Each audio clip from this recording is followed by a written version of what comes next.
Fired in season 2025, and today Supertri is back for the second half of the North American swing. It's a return to the shores of Lake Michigan, headlining the Chicago Triathlon Festival, one of the biggest short course events in the world, with nearly 10,000 competing across the weekend. Supertri, though, bringing 32 of the world's best across 4 teams, and those 4 teams are all chasing one of the biggest prize purses that the sport has to offer. It is all very finely poised after round 1 in Toronto, with every individual point earned by the athletes counting for their team. Crown Racing took the top spot that day, despite not winning either race, with both race wins going to Brownlee Racing and putting them in second overall. They are down by 16 points and with a slim lead over Podium Racing, with Stars and Stripes needing a strong showing at home today. A look back then at round 1 in Canada and how it all played out. Welcome to Toronto, kicking off season 7. We get underway. Fast start down the bottom from Cassandre Beaugrand. Now we come into transition. I can feel the stress. And Vermeulen leads the first one. Beaugrand has completely erased that 6-second deficit, and she's going to move straight past Vermeulen. Vermeulen takes a short shoot, moves into second spot, and Vermeulen hits the front. I can't believe what I'm seeing. On debut in Toronto, the Belgian Vermeulen winner. Now it's time for the men to go, and there's going to be a bit of argy-bargy. Alex Yee, 11 seconds in adrift. Vasco Vilaça, for me, is one of the best cyclists in our sport. And Jonny Brownlee's faster. They have been absolutely flat out from the start. It is a composure in transition that blows my mind. They take a short shoot now. It is his first appearance in a triathlon for 2025, and it's a win for Alex Yee!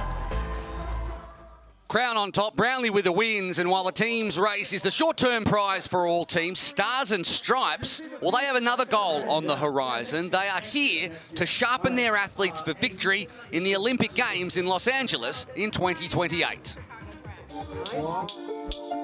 Project Podium is a program that I started with USA Triathlon back in 2018.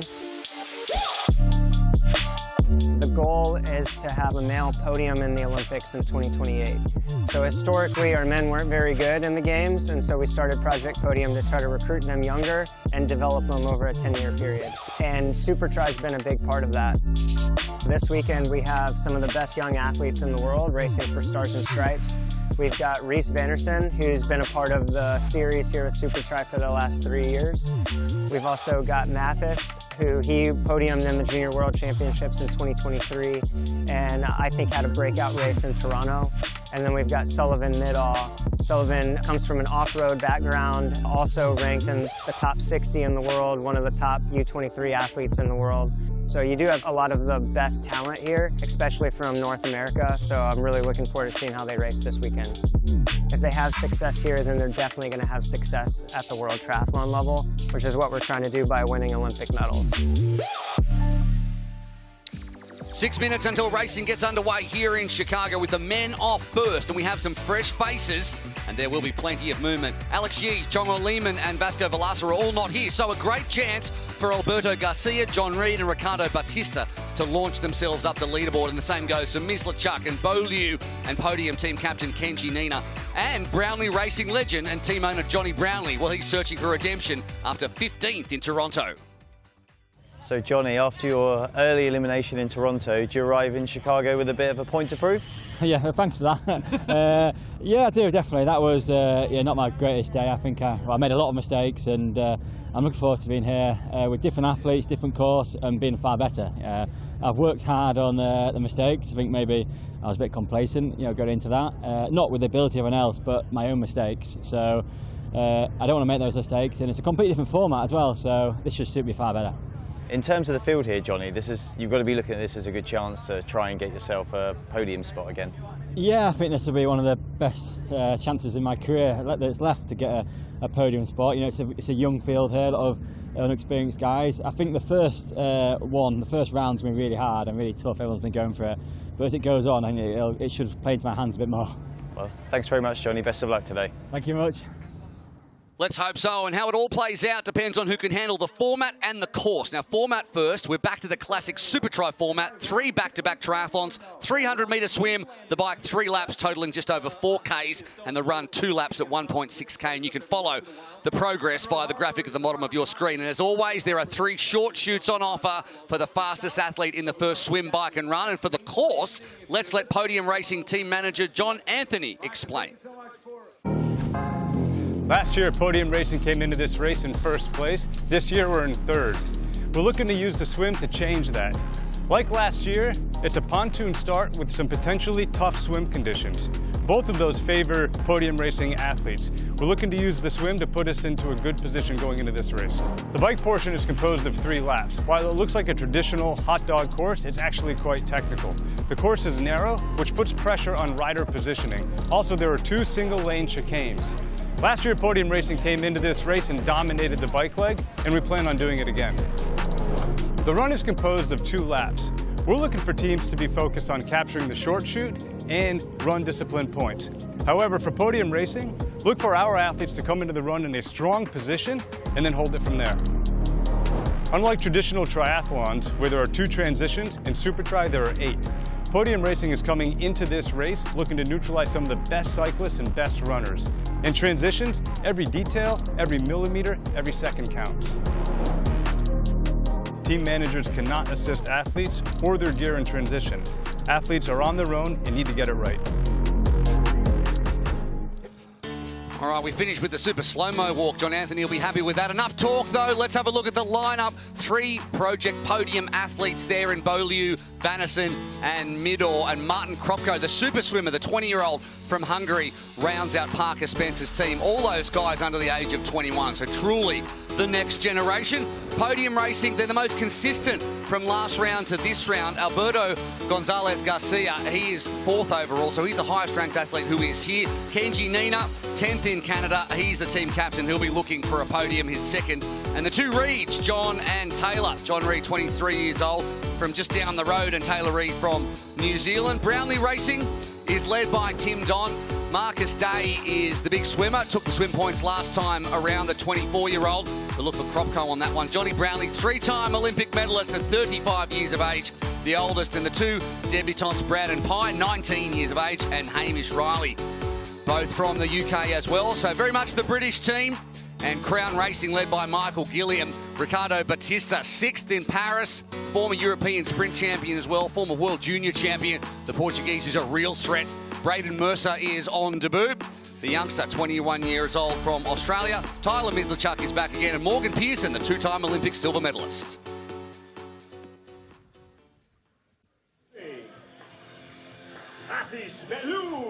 Michael, all change in your men's team here today. What can we expect from them?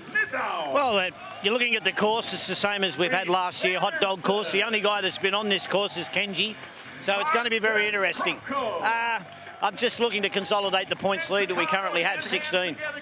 We heard you had quite a long team meeting yesterday. What was the message you were sending there? The team needed to get to know each other, so we went back in the past. How do they all get involved in the sport? It was like, just talk to me about you for 10 minutes, and everyone had their say. It was good.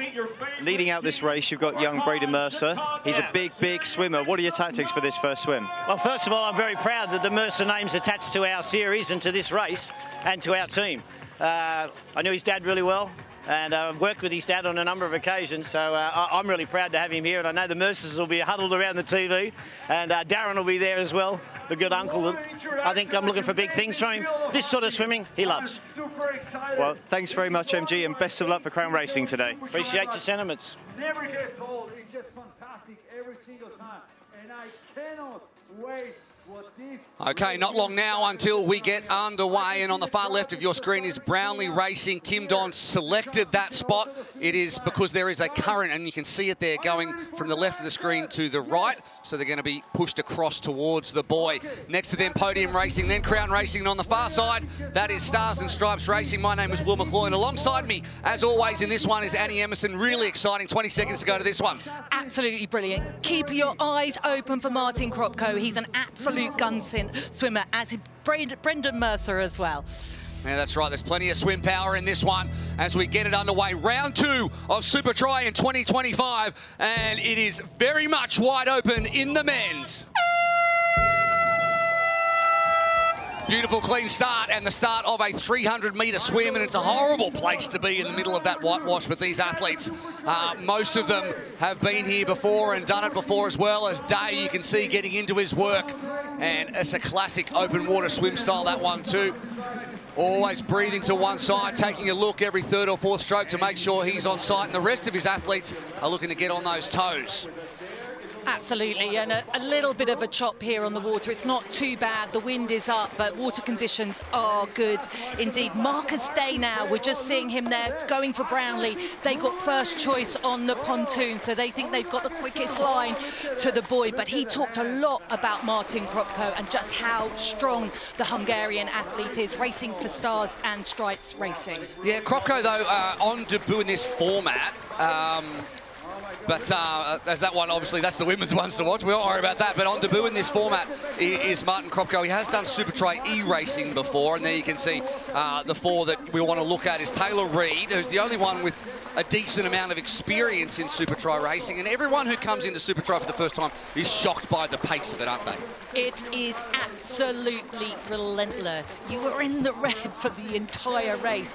And this format, which I absolutely love, there is absolutely no break anywhere. It's swim, bike, run, as we can see, 3 times over. And we're just having a look, Will, at this first buoy. And it is Brownlee Racing, headed, the captain, by Jonny Brownlee, the 3 times medalist. And this is a great start for Brownlee. Yeah, if you think back to Brownlee Racing this time last year, they were all at the back, including Alex Shee, who ended up coming back to 11th. Well, let's listen right now to Adam Leach, who's got Tim Don, the manager. Tim, a very interested spectator here. Can you tell us what you can see going on? Well, we did some research yesterday with some floating devices, and the current goes from right to left. So we got the outside line, so we didn't have to get pushed away. And you can see the Brownlee Racing team had a great start. So that's what happened. And now it's coming back. Marcus wanted to get a gap so he can get his heart rate down as best as possible. We've got to get Jonny out front, and he's looking back on form. So it's a really great start from the team. Really spread out today, really spread out. Thanks, Tim. That's great insight. Thank you. What is fascinating here is just how important your position on the podium is for each team. And Brownlee have had some really bad luck over the last few races as to the selection, and it's a bit of a lucky draw, isn't it, really, where you go in the pontoon. And look at Marcus Day now and this huge gap that he's got. Jonny Brownlee, I think that's Jonny Brownlee in second, so a great start for him. And he needs to be as well as he continues to age up in this game. It's a young man's sport. What Tim Don was saying there was he actually was out yesterday at exactly the same time, 10 past 2 p.m, which is what local time is now, and had some floating devices that he put in the water to see if the current was as strong, because this is a lake, obviously Lake Michigan, it's not the ocean, but there is a current, and therefore continued to make sure that the trajectory to the first buoy was correct, because as we can see, at the other side was Stars and Stripes, and you can see some Stars and Stripes athletes at the back, and next to them was Crown Racing. A lot of them are at the back, and in this racing there's no forgiveness. If you are at the back of the swim, you are on the back foot massively. The short shoot is about to come up. They're going to come up a very, very steep ramp in a second, and Day goes up and crosses the white line, and that means you'll get the swim points. Garcia is in second, coming out of the water, and then Kropko, Brownlee, Taylor Reid, Tyler Mislachuk, Hamish Riley, Ricardo Batista and Kenji Nina will be roughly your top 10, and there's someone way off the back. Morgan Pearson in now, Vannison as well. And already out and picking up the first short shoot for Brownlee Racing is Marcus Day with Garcia behind him. And they'll really put the pressure on Kropko, Brownlee.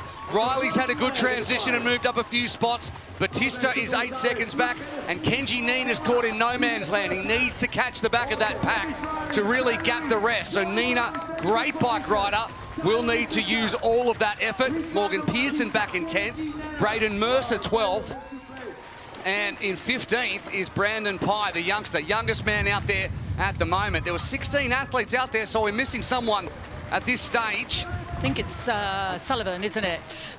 Yeah, it is. Sullivan Midor. Yeah, here he is. He's had a tough swim. 38 seconds lost in 300 metres. He's the national Xterra champion from 2022. His dad, of course, won how many Xterra world title, 15 national titles in Xterra, which is off-road triathlon. As Garcia takes a turn on the front, 3 laps on the bike, and it is windy, as you can see from the fairings on the side, and a little group forming behind this pairing who are at the front in the swim, Marcus Day and Alberto Gonzalez Garcia.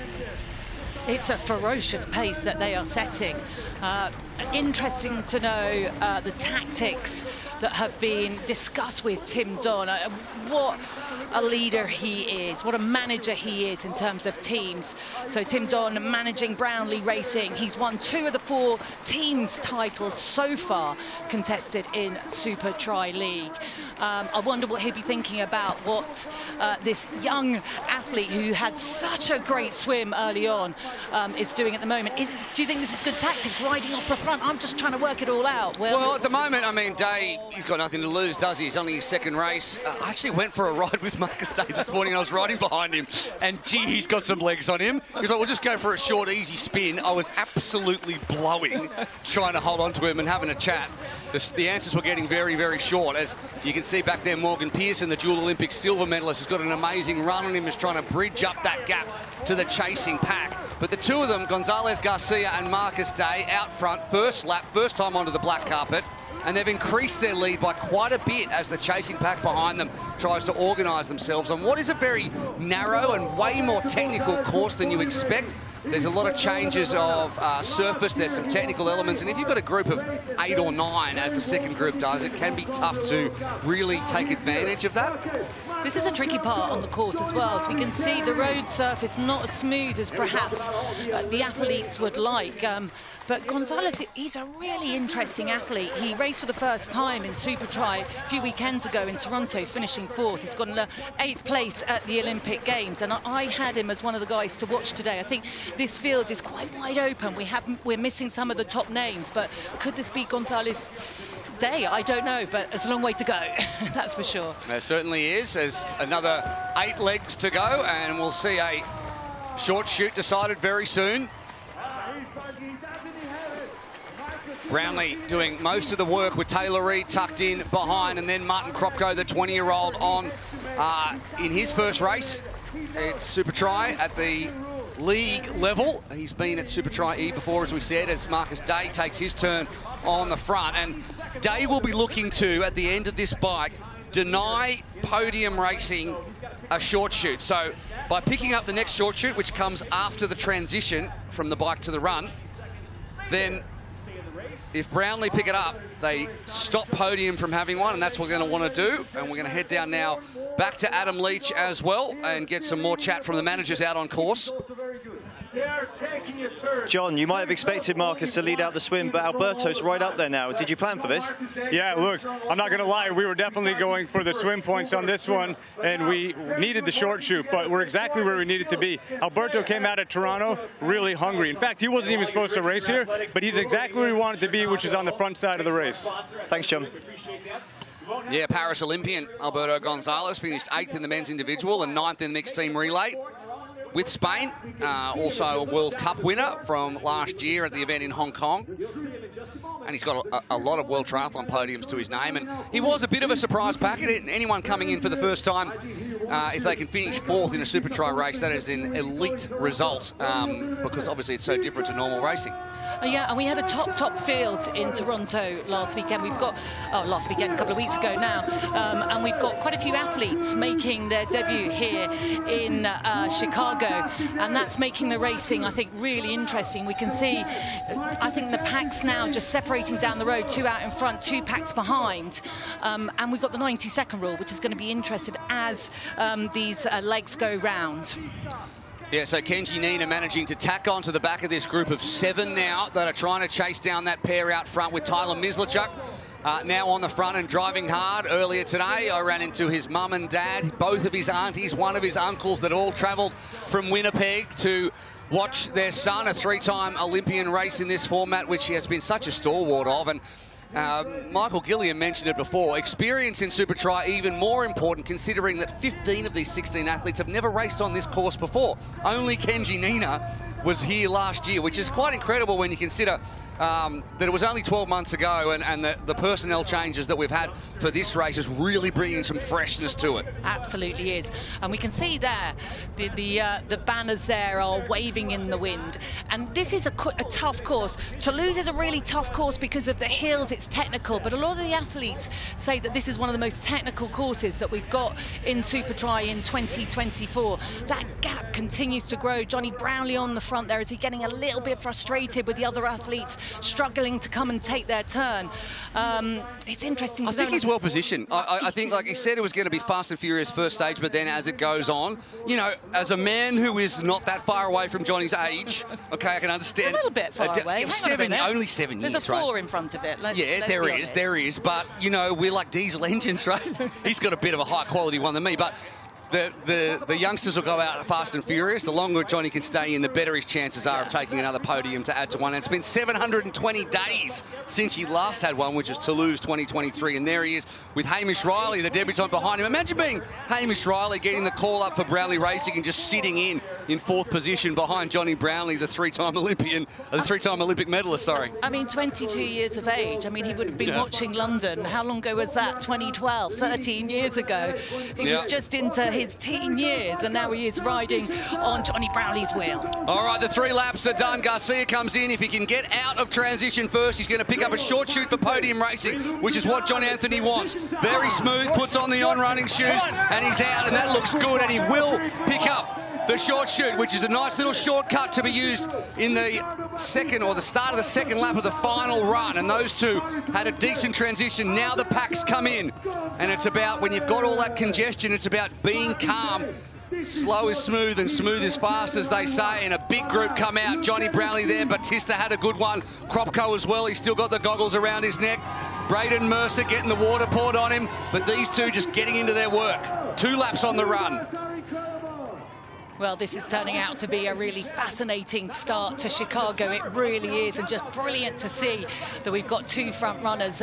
Normally at this stage, we'll see quite a lot of the athletes together, but the Spaniard Gonzalez is really stamping his mark on this course right now. Day is going to slightly struggle, I think, on the run. Great cyclist, great swimmer, but quite a bit of work still to do on his run. And we can see the chasers now. Those 2 packs came together. I can see Morgan Freeman racing for Crown Racing. Morgan Freeman? Oh, goodness me. Right, straight out of Shawshank Redemption. No, we get all sorts of stars when I'm around.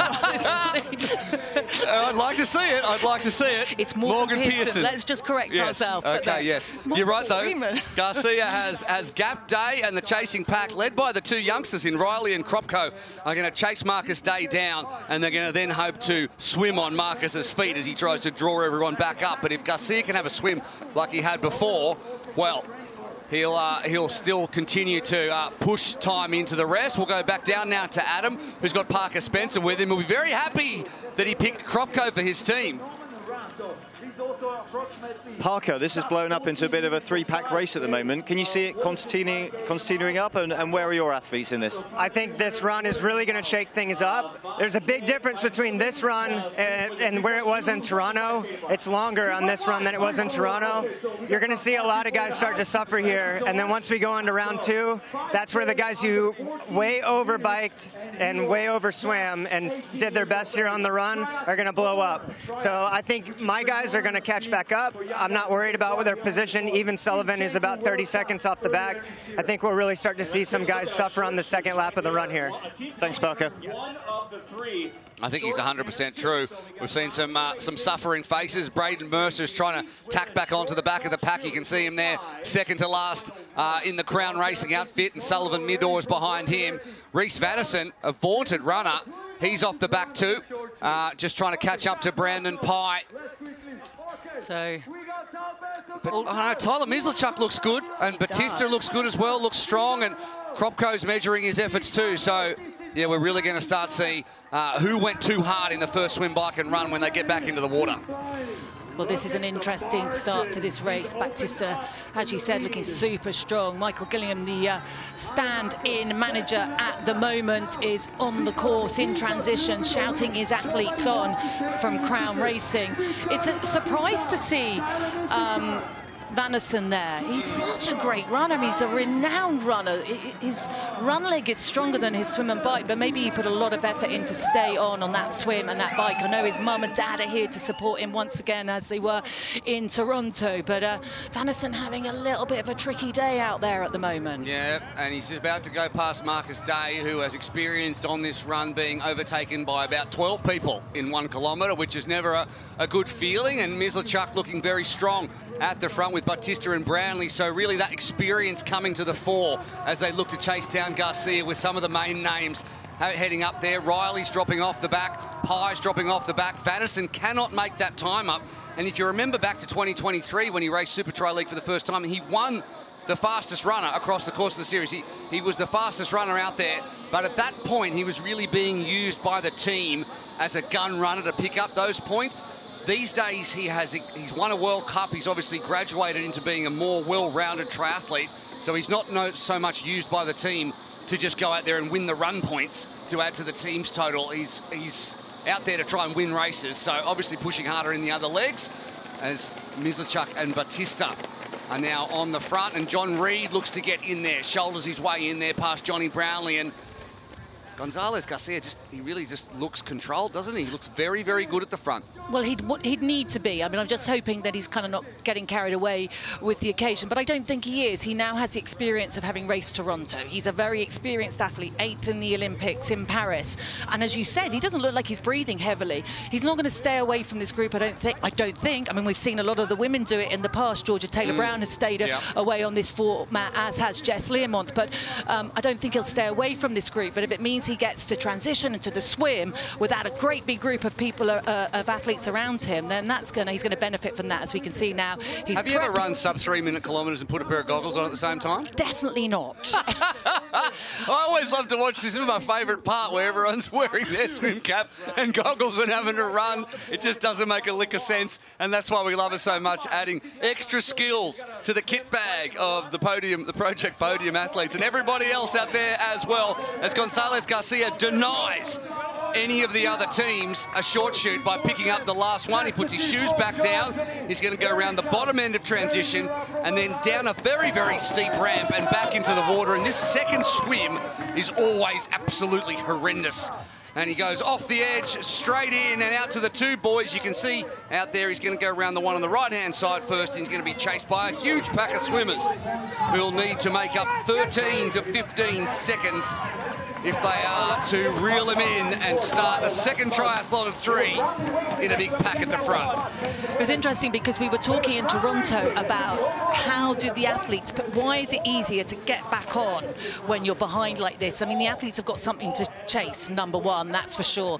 But maybe I'm going to be eating my words, because at the moment Gonzalez is looking incredibly strong. He's a great swimmer. He came out second in the first swim. 2 swims to go. This is our second swim.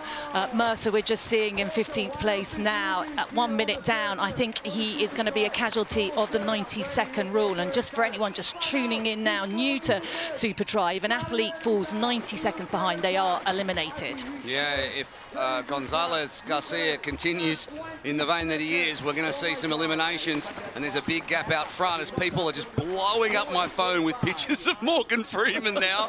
I've just got tons of pictures of Morgan Freeman. No one is going to let me down on that one, They're not going to let me off. Straight into the Instagram DMs. Keep them coming. Send them to me on Instagram, and I'll keep showing them to Annie and slowly erode her confidence.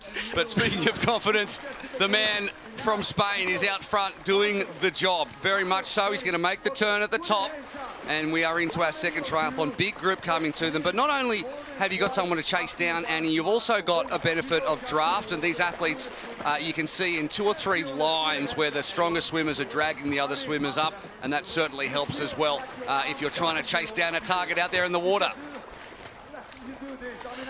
He looks so strong, though, and if anything, that gap has slightly grown. He rode so strongly in the first bite leg. I'm fascinated. It's absolutely brilliant watching him, and there we can just confirm the short shoot winners. Yeah, John Anthony will be absolutely frothing. Is going to say that? That's an Australian thing. Let's find out now how happy he is. John, this is quite extraordinary for podium racing at the moment. Can Alberto do it out the front on his own? And your three guys are all together. They're in great position. Yeah, the plan actually was for Alberto to get the short shoot on the run, but he's on fire. He came out of the swim in a great position, and he made the decision to go for the short shoot on the bike, and I think we got it on the run on top of that.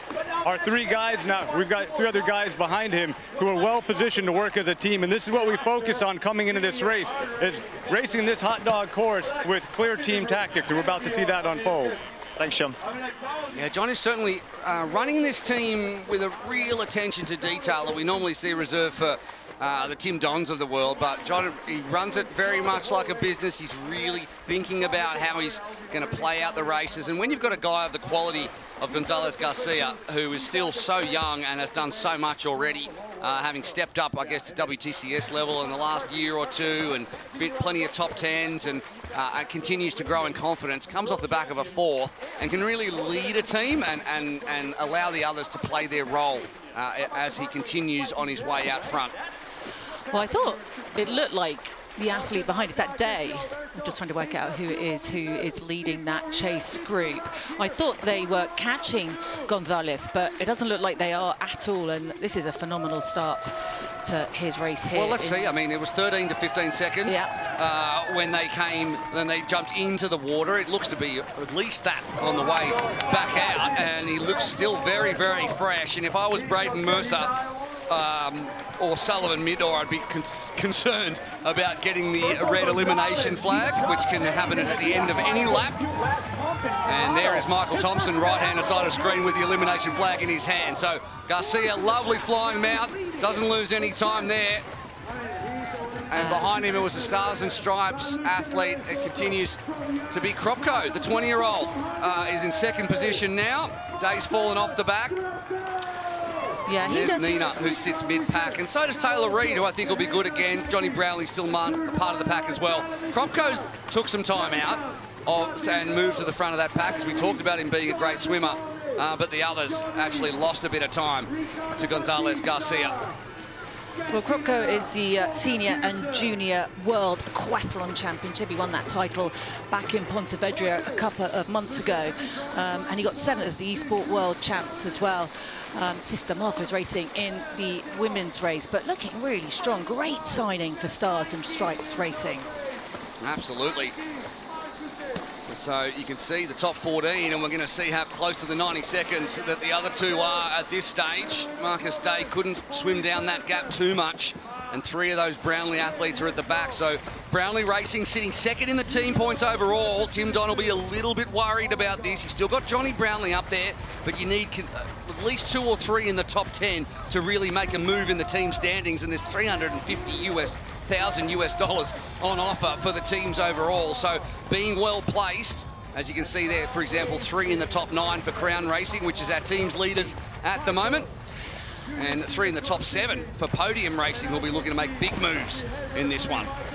So Jonny Brownlee, as always, working really hard, and big effort there to try and get back on. There's 3 athletes out in front, 1 athlete behind, and then it's Jonny Brownlee's little group. And there's the first one. Oh, no. Sullivan Midor, the youngster from Stars and Stripes, his day is finished. First one to be shown, the red flag's not going to be the last, and it is a lot tougher out there to be racing solo. Obviously, you've got your choice of lines when you're riding, especially down this little, really very, very tight downhill ramp, but being able to work with others on those long stretches is very important. Taylor Mislichuk is looking good. We'll go down and hear from Michael Gilliam, his manager. Michael, Garcia's way out the front, but you've got 3 Crown athletes in a really good position. Can they work together and bridge this gap? I'm not really that worried about that aspect. I want to keep the 3 in the top 10. We're going for points. It's a team event. That's where we're at. Thank you.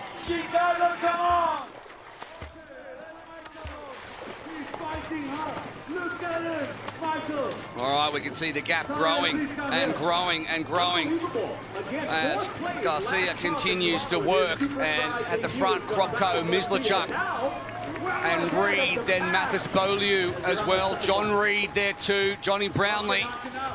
And then the pairing of Batista and Pearson I think Braden Mercer is going to be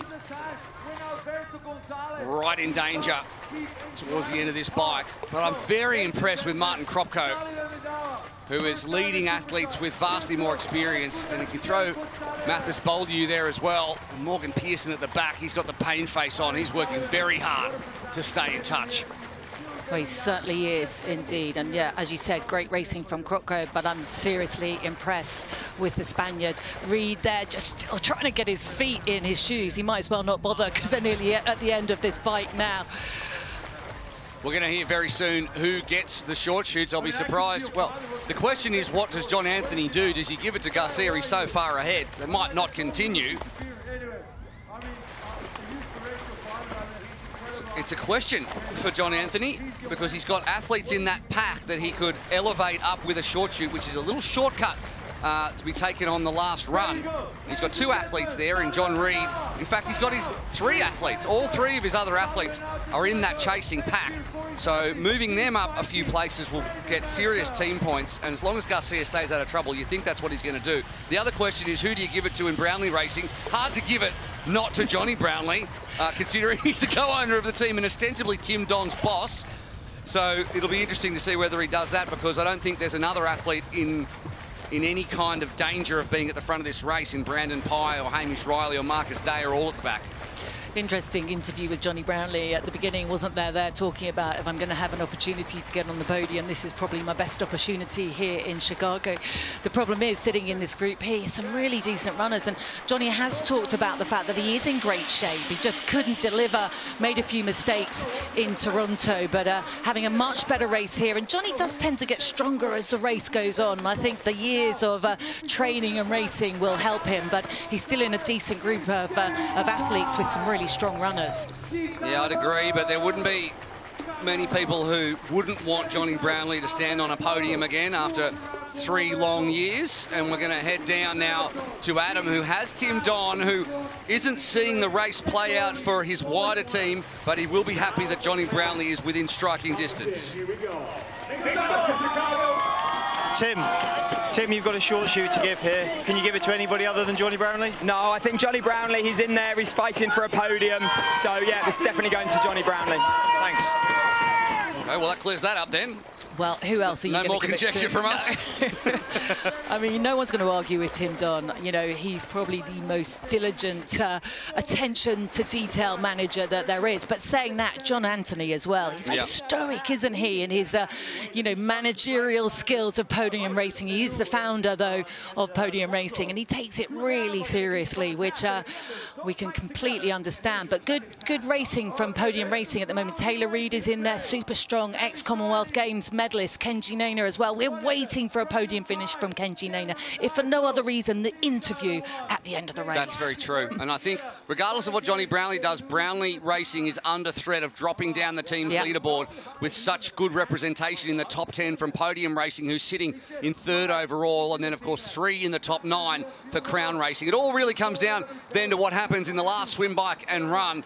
But at the moment, Podium are looking like picking up their first win of the season, but also plenty of points as well. But it just comes down to the last one, really, when the short shoots are taken and then when we find out how many matches have been burned. But Gonzalez Garcia, as we see, was that another one? Was that another? Looks like it, yeah. I saw the red flag. Red flag out, that's right. That'll be Braden Mercer at the back. And this gap just continues to grow. So can't say enough about how well Alberto Gonzalez Garcia is racing today. And he's super motivated and allows himself then to measure his efforts. And I'm hearing as well that Rhys Vanassen has fallen foul of the elimination flag. So we've lost 3. Braden Mercer, Sullivan Midor and Rhys Vanassen. So Braden Mercer for Crown Racing, and then 2 Stars and Stripes athletes. And the rest of the podium, and indeed potentially the win, is going to come from this group of athletes who have all of the most experienced and a couple of really boom youngsters, as Gonzalez Garcia completes his 2nd bike. Still looks nice and fresh. And he's absolutely got it right on the transition, not taking any risk, just lifting the bike up, doesn't want to lose his bike shoes or anything like that. And I've got a little bit of a feeling that the chasers have almost given up on the gold medal. I might be wrong, but kind of they've been spread out a little bit across the road, and I think this course with those tight chicanes. Oh, there's a man down, and it's Morgan Pearson who failed to get his feet out of his shoes, and he's taken down Mathis Beaugrand as well, the two-time Olympic silver medalist, 31 years of age, plenty of experience, came in a little bit too hot. Sorry to jump in on you there. No. Everyone gets out okay, though, I think. And it's Pearson who's going to lose a little bit of time, and Beaugrand, who's the man he hit, and now he's set back because the helmet's come out of the box as well. We'll see if we can get a replay on that one, see what happened, but that might be the end of Pearson's race, as good a runner as he is. That was, I can't understand whether he came in too quickly and just couldn't snap the shoes out. I don't know, but he got squeezed a little bit. Got squeezed a little bit too. Yeah, tried to get out on the wrong size. We'll see a replay in just a second. Kropko at the front of this chasing pack. Let's see it now on the right-hand side of your screen. He looked to get out one side, decided to come out the other side, hit the wheel of his teammate Tyler Mislachuk, and then had the fall. Everyone got caught up, but no harm done really to anyone but Pearson. And Nina has dropped back behind Beaugrand, and there is Morgan Pearson. So a little bit of drama, and we'll head down now to Adam, and we know that Michael Gilliam will have something to say about that. I think we will see another Michael, you look absolutely furious about what's happened there. Well, we had a rookie mistake on the dismount, then we back it up with a helmet out of the box on the second one. That's 5 seconds, you're done. That breaks the theory of having 3 in the top 10. So the whole concept has now been thrown into chaos, just to have a rookie mistake. Thanks. Okay, well, they're staying in the same hotel, so if I was Morgan Pearson, I'd be staying in my room tonight, because Michael Gilliam, God bless him, takes everything seriously when it comes to this, and Crown Racing are very used to winning, being the defending champions, and there you can see Pearson still hasn't arrived in shot. There he is at the back, and yeah, in this race, something like that means, yeah, you kind of are done, as Reed takes a turn on the front. Mislachuk remains there, and then Garcia all on his own, having a little jog. So what was interesting about that is he had his bike shoe on his foot, so he's obviously not getting his feet out and putting them on top of the pedals, which is what we'd always see normally in this style of racing. He's taken the foot out with the shoe, and I think... Forgotten that it was 3 laps done. Yeah. And then panicked a little bit. We're going to head back down to John Anthony now. John, you've given the short shoot here to John Reed. Can you tell us about that decision, please? Yeah, absolutely. Listen, Alberto was on fire, and in theory, he's earned it, and I think that's what a lot of team managers would do. But as we mentioned, we race as a team. Alberto earned it. He's got a good distance. John Reed is a diesel. Watch for John to turn it up as we go into the final stage. Thanks, John. I don't think a lot of teams would actually do that, because Gonzalez Garcia is a long way in front, and if you give him the short shoot, he probably made a tactical error at this stage as time starts to run out in this race.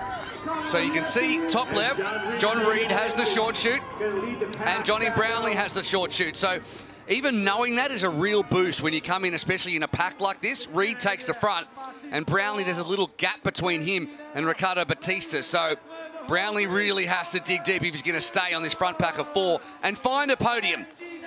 He's got the company of Kropko, who's just starting to feel the heat now. Has done so well, and on his debut race here in Chicago at Supertri.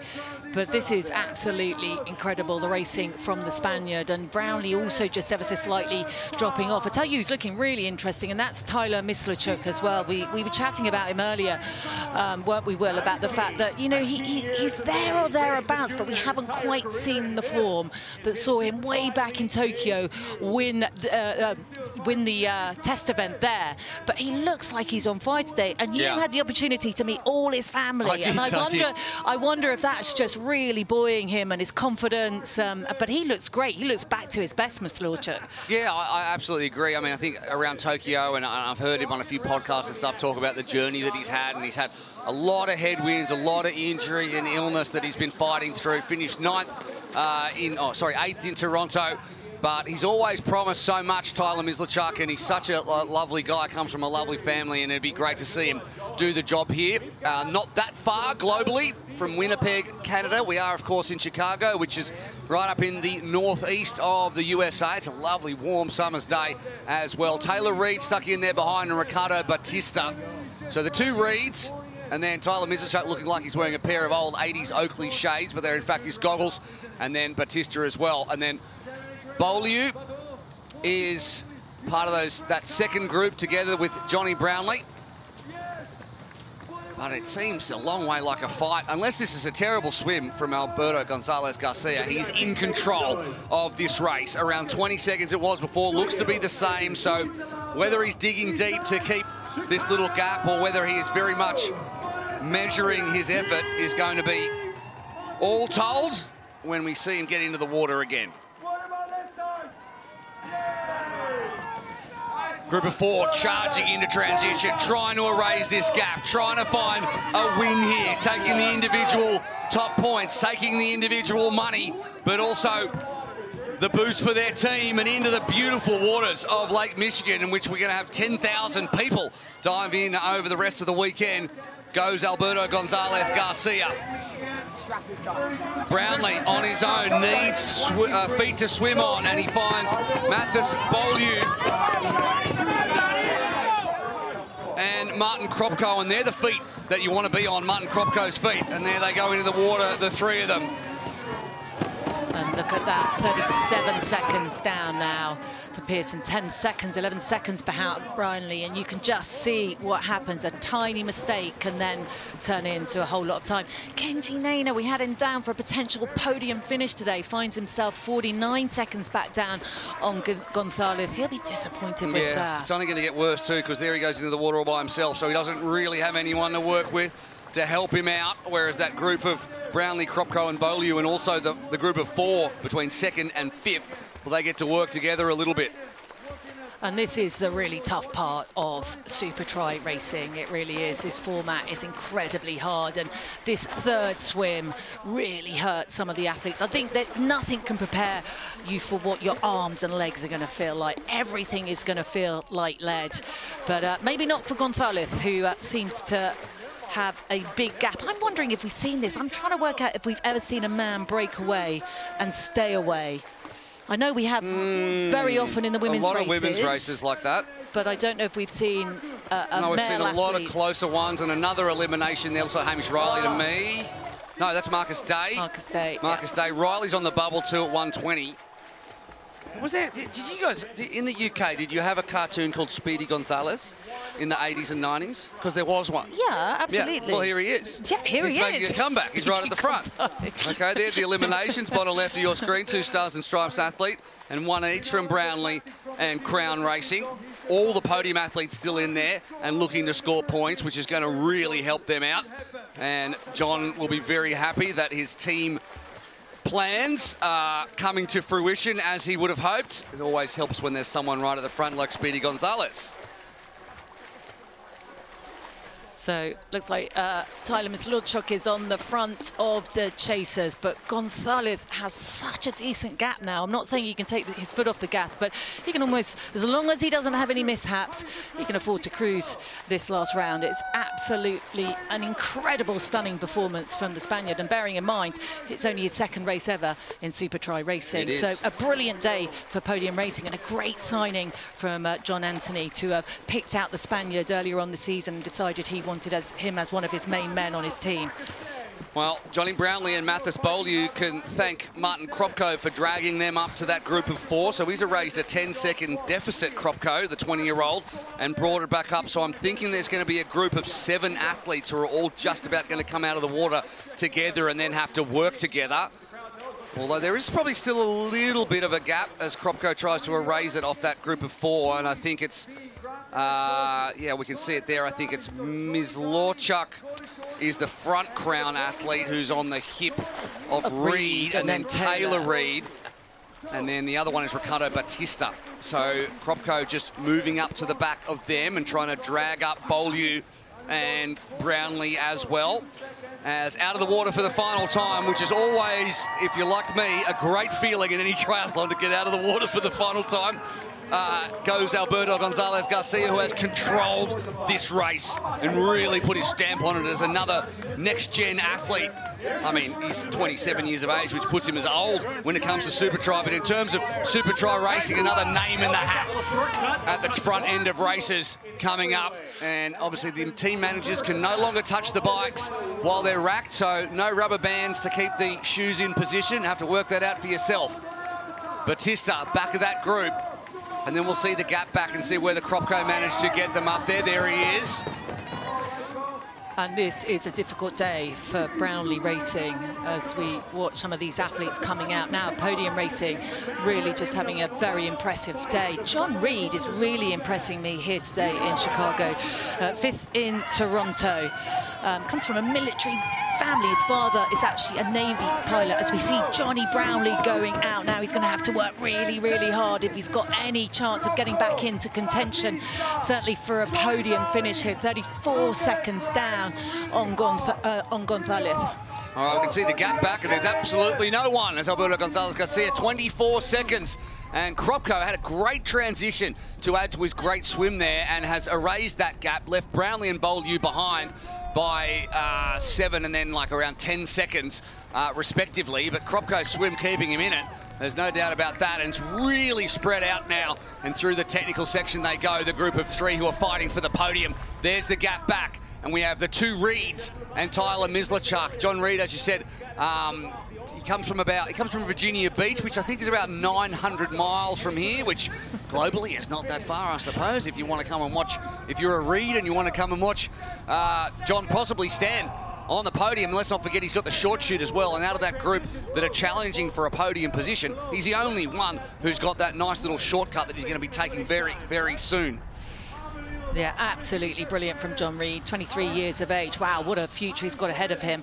He won his first World Cup race that he ever took part in. He beat, and we have someone down in transition. And down. It could be Hamish Riley, could be Marcus Day, could be Brandon Pye. Didn't really get a good look at it there. So obviously worked very, very hard and just having a little lie down. Let's hope nothing's wrong. You can't underestimate the intense heat here alongside the water. It's incredibly warm. There is a breeze, but this being a continuous race really gets the athletes down by the end of it if they're not used to this kind of heat. Look at Tyler Mislachuk there. That chicane there is super narrow. I think that's where Gonzalez has made quite a bit of time. Going through that chicane there as a single rider is a lot quicker than when you're in a group.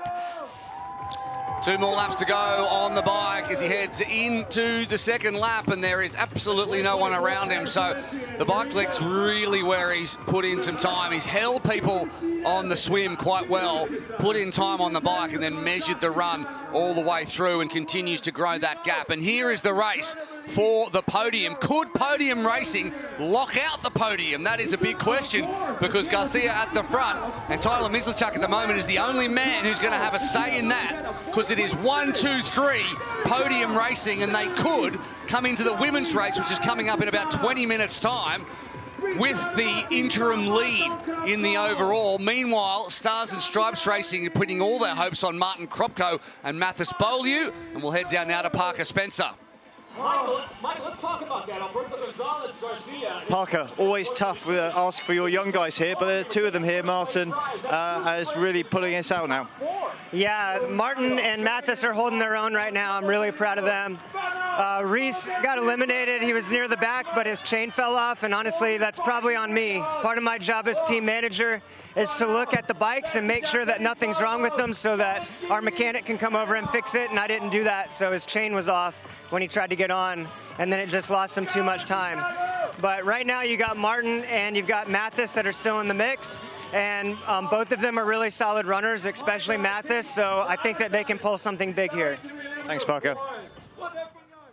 It's always good when the boss puts his hand up. Yeah, I think he gave himself a bit of a hard time there, Parker Spencer. He's a great manager. He gives so much to his team. He really does. But when something like that happens and we've got another elimination, and it's Pye from Brownlee Racing that is out of the race. Brandon Pye, yeah, youngest one out there, just 19 years of age. He's a quiet guy, just goes about his business, gets the call up from Tim Don, and suddenly finds himself sitting next to Jonny Brownlee in the team briefing. So a bit of a learning curve, and he's stuck in there until the 8th leg, which, to be fair, is no mean feat, as 3 Brownlee athletes are now out. And the question is, who has the run legs? Mislichuk's always looked good. Reed gets better as it goes on. We haven't talked much about Taylor Reed, but he stood on the podium before as well. And Batista's had a big bike to get rid of Mathis Beaulieu and tack onto the back of this group. Yeah, Batista's had a phenomenal bike. That's absolutely brilliant to see from the young Portuguese athlete. He actually got a 6th place finish in the Paris Olympics, as we see Gonzalez now going out on his final lap. And what a sight to look back down the road and see the gap you've got. I mean, the run's just going to be a formality, isn't it? He can afford to take anything can happen. We've seen it come into transition. You've still got to get all the 1%ers right, Annie. We know that. There's no room for complacency, but at the moment, it's all going the Spaniards' way, and there's 2 crown athletes and 2 podium athletes looking to pick up the maximum amount of points and have their moment in the sun on the podium here in Chicago. Kropko now 31 seconds back because he's working on his own. 4's probably a pretty decent group size here to be able to take a couple of turns and then be able to sit in a little bit, but also get through the technical parts okay, whereas Kropko's all on his own, which is a little bit more difficult, and Brownlee's dropped back behind Mathis Beaulieu, and he's on the cusp of now the top 8, although he does have the short shoot. That's interesting there, Beaulieu just flicking out the elbow. Did you notice that? Saying, come on through, Jonny. And Johnny's like, no, I've got nothing more to give. Not today, young man. And in fairness, Jonny throughout this entire race has worked really hard, particularly in the first 2 bikes. He really was pushing the pace. So actually, no, I think the young Beaulieu can take his turn on the front for now. Pearson is 1 minute and 4 seconds back. But Brownlee, has he redeemed himself from Toronto? Is this as good as he's got left? It's a better effort. It's a better effort, there's no doubt. It's a great effort. I think it's just tough. Miss Lordchuk seems to have found some brilliant form. Batista as well. A lot of these young guns coming through. Miss Lordchuk, not so young, been racing for many years now. And let's have a look. He's still only 31. He's 30 years of age. 31? Yeah, but he seems to be around for a long time. There's kids out there who are 19, I suppose. So, I mean, it seems that I'm getting older and the athletes are staying the same age. Alberto Gonzalez Garcia out the front, continues to weave his way through the more technical parts of the course, and he's going to finish up the bike. And he has not looked like he has gone into the red zone at any point in this race, and he has really put his stamp on it. And because he's so far out in front, he's ended Kenji Nina's day as well, who is added to that list. It wasn't that long ago, he's 50 seconds back. It's blown out to 1:30, so he hit the red zone. And now Beaulieu's almost gotten onto the back of this group too. He's not far away. There he is there. And it'll become a running race for the other 2 spots on the podium between these 2 Reeds from podium racing. Then Mislichuk and Batista, and Beaulieu at the back. But it is 1.6 kilometres between Gonzalez Garcia and a win in Chicago. He's able to have a little chat to John Anthony. He looks up at the big screen, he sees no one but himself, and he thinks, this is it, I'm about to take one of the biggest wins of my career if I can hold off this chasing pack. They try and come off the dismount cleanly and do so. Kropko, sorry, is the one who is tagged onto the back, so he's had a great bike, and then comes Beaulieu and Brownlee as well. And it's Reed who has the best of it with Batista. Mislichuk tucks in, and Kropko at 20 on his debut. He's ahead of Jonny Brownlee with Mathis Beaulieu last. And so the short shoot is taken on the second run. Second lap, so Brownlee will have the chance for that one, and Reed will as well. But look at Tyler go. He means business, doesn't he? He is sprinting. Absolutely flying. So a good day for Crown Racing, but at the moment it's all about podium. We've got John Reed in there, Taylor Reed in there, and of course Gonzalez out in front. 3 podium athletes in the top 5. What can John Anthony come up with? Let's find out. Podium racing looking good. John, how are the nerves? You've got a real chance for a podium lockout here. Yeah, look at, we're exactly where we need to be. This is what we talked about. Some things unfolded a little bit differently, but I think we have a chance for 1 and 2. A sweep would be amazing, but 2 on the podium is what we're here for. Thanks, John. They call podium racing for a reason, and Tyler Mislichuk, he does not want a bar of that, and he has tried to gap them early and really put the squeeze, and Reed's the only one who's had a chance to respond initially. Meanwhile, Gonzalez Garcia has had a look back, seen that he has maintained that gap, and then it goes crown, podium, then stars and stripes, and the only Brownlee athlete left in. So Brownlee are going to drop down the leaderboard. There's no question about that. And they've got a very inexperienced women's team. In fact, the most experienced is the 17-year-old Fanny Zalai, who comes back in. And we're going to see that race unfold very, very soon. But Mislichuk, he's tried to break him and he hasn't quite done that. Reed's responded enough. And then the other two are just trying to hang in. So good run from Taylor Reed, not necessarily known as a runner, great swim biker, having a pretty decent run here. He's hanging onto the feet of Batista here. John Reed looking a bit hot as well, and Jonny Brownlee really fighting it out there behind in 7th place. It's windy, it's hot, it's really, really hard. And Tyler Mislichuk has proved himself in hot weather again and again. He's one of the, I guess, the slightest athletes. He's a tick over 60 kilograms. He handles the heat very, very well. He did it back in Tokyo, which was a very hot day there in 2019. As the women, you can see, coming out to rack their bikes already. And they're going to have to get out of the way because Tyler Mislichuk is coming through very, very quickly. And Jonny Brownlee and John Reed are going to take the short shoot. So Mislichuk knows that Reed has the short shoot.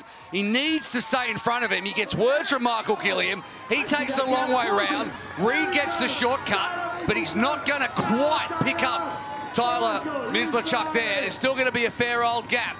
Those two have to go the long way. Brownlee might overtake Kropko as he uses the short shoot, which he was given by Tim Don, and he nearly has a little accident there on the carpet. Takes the short shoot, moves from 7th into 6th position, and now Kropko chases him, and 38 seconds back is Beaulieu. This has been a hot, hard, difficult race, and the cream, well, it rose to the top early and it stayed on top.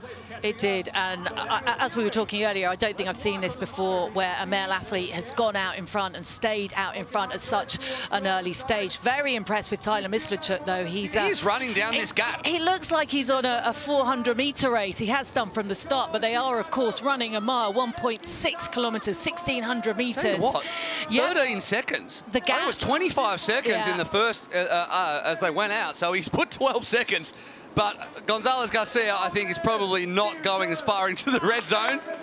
It's the first time I've seen a little bit of fatigue on his face. Good opportunity then for him to glance down the road and see where Tyler is. But he's far enough away, I think, that the Spaniard is going to bring it all the way home. But Tyler not giving up the chase, that's for sure. He is running like a man-possessed, Tyler Mislichuk. He is digging really deep, and I think he might have broken John Reed.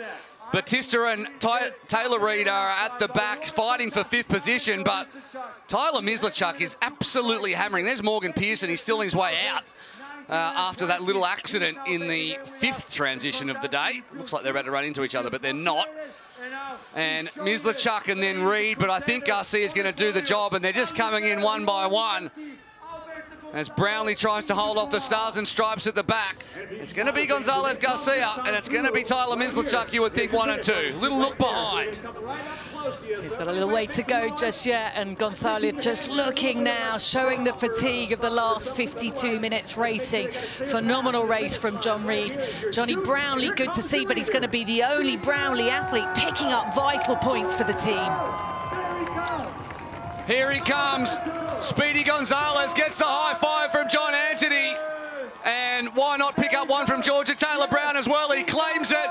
And Gonzalez Garcia will come across the line in his 2nd race in Supertri and pick up the first win for podium racing. And he has earned it like no man has done before. Wire-to-wire victory for the Spaniard. Mislichuk outruns everyone to come home about 10 seconds, 6 seconds in fact, adrift. And he will be the crown athlete in between 2 podium athletes. Reed with his first podium ahead of Ricardo Batista. And that is no mean feat to do that ahead of the Portuguese athlete who was so strong when we think back to Paris 2024. Crown and podium lock it out.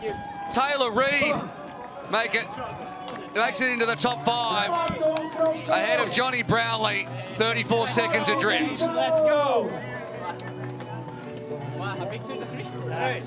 What's great here is you're seeing what it really means to the teams, really, as they come across the line and celebrate. Baptista just coming across the line there. Good, strong race from him in fourth.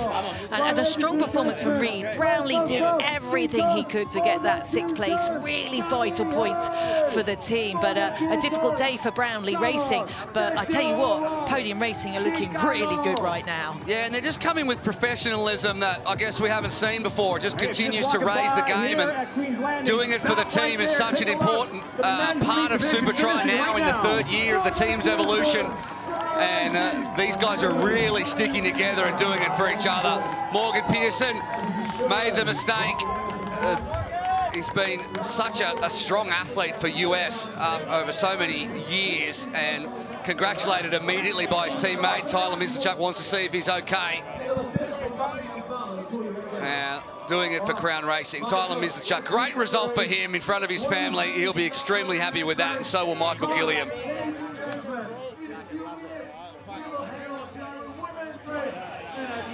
John, what an incredible day for podium racing here. Yeah, it's amazing. Listen, I literally have the chills right now. And the reason is because Alberto earned the short shoot for the team, right? This is what it's about. This is the team environment that we're building, and it put John Reed in a position to be on the podium. Well, just talk to us a little bit about Alberto's performance. I don't think we've ever seen anything that dominant in Supertri ever. Yeah, Alberto, I mean, he's a sleeper, right? He actually reached out to us pre-season and wanted to race for us. He came into Toronto, had a great race. He wasn't even supposed to be here today. He literally crossed the line and said, I'll see you in Chicago. And just a couple of quick words on John Reed as well, picking up this podium. Yeah, look, I mean, keep watching John. John is a diesel engine, so he may not start at the front in the races, but as you can see, he just revs it up. He has the engine to keep going where others start to fall apart, and that's why we gave him the short shoot. Well, absolute dream day for you, John. Well done. Yeah, cheers. Cheering on the athletes. It means everything. Well, it was wire to wire for Speedy Gonzalez. I'm going to keep saying that until it catches on. Alberto Gonzalez Garcia does it. And Adam's right. One of the most dominant, if not the most dominant performance we've seen in Supertri. And from a guy in his second race, obviously got a taste of it in Toronto, and he thought, that's for me. He's most definitely the new kid on the block, isn't he? I mean, absolutely amazing. He's 27, but full of so much experience, and he's just found something new, something he really loves. He could end up as the individual champion if he continues as he does. 2 crown and 2 podium athletes in the top 4. And, of course, beating them all is Alberto Gonzalez Garcia. Your sister. Alberto, what an incredible performance out there. Talk us through it. Yeah, thank you. I mean, it is such an amazing race. Like, I believe in myself from the beginning. I knew that Marcus was gonna make the first swing, try to get the short shoot, and well, I followed his feet. Yeah, suddenly we were alone too, and yeah, I said to him just to collaborate, go ahead, fearless, just go ahead and run with the heart. And how big is this in your career? Just really quickly, how big is this for you in your career? Sorry? How big is this in your career? Oh, this, I don't know. It's one more race. I always give everything I have. And every year, I believe I have the top level performance in the World Triathlon. So I believe every race, and I'm getting closer every time. Well, congratulations, Alberto. Incredible performance. And we're going to bring in here Tyler Mislachuk. Tyler, I think your whole family's here to see you put in an amazing performance like this. You must be very proud. Oh, amazing. Yeah, I had to go say thank you quickly, but yeah, don't take this for granted. I've been racing Super League since the beginning, and it's been a while since podium, so damn, I'm enjoying it. The hard as heck is always Supertri, but man, that felt good, yeah.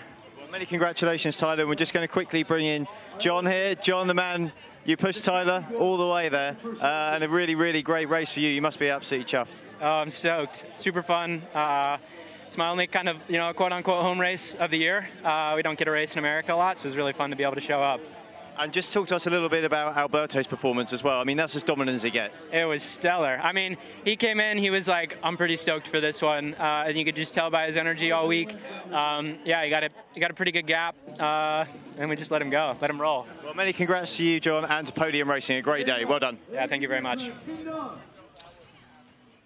Podium Racing really putting their stamp on it. Let's have a little look back at it. Marcus Day was the man out front, and as Alberto said, he just jumped on the feet, got a little toe, and then got a little gap, and then as Marcus Day dropped back, Gonzalez just continued on into the second swim, and this is where the solo stuff began. Really, it was 8 legs of solo racing for Alberto Gonzalez, who was continuing to become a force with the best in the world and bringing Spain back to the top, where they've been on and off for so many years, and there were some real technical sections that the group, and it was a big group, managed to get through, although they couldn't all dismount well together. Morgan Pearson causing a little bit of an issue there as he got squeezed out. No issues, though, for Gonzalez Garcia, who came into the third of 3 triathlons, just measuring his way through. There was a real fight for the rest of the podium, and Tyler Mislachuk would win that one in the end because he had such a huge run. Took 20 seconds nearly out of Garcia, but it wasn't enough as the Spaniard took the win here in Chicago. Let's have a look then at the results as they stand. 6 seconds it was, as I mentioned, and it went podium, crown, so there's going to be some movement, no doubt, in the leaderboard, because Brownlee Racing was only represented in the end by 6th place Jonathan Brownlee, who was 34 seconds in arrears. Great effort from Martin Kropko, who was a real race definer. 11th, 12th and 13th for the other Brownlee athletes. Morgan Pearson was on the verge of elimination after that little mistake, and that just shows you how the little mistake can turn into really big issues.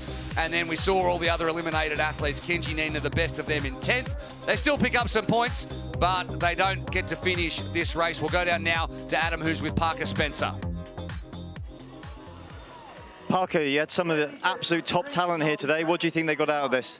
Oh, man, this is what it's all about for me. So even if our guys aren't podium, they're here to learn, and they get to learn from the best, and that's why I brought them here. So even if they get eliminated halfway through, they're still getting out of this what I want them to do, which is if you can learn how to be great at it at Supertri, then you can be successful at the World Triathlon level and when you're racing for a world title. I think as well they must have learned something from Alberto, because that was about the most dominant performance we've ever seen in Supertri. I think it might be the most dominant performance we've ever seen. So I've known Alberto for maybe 8 years now.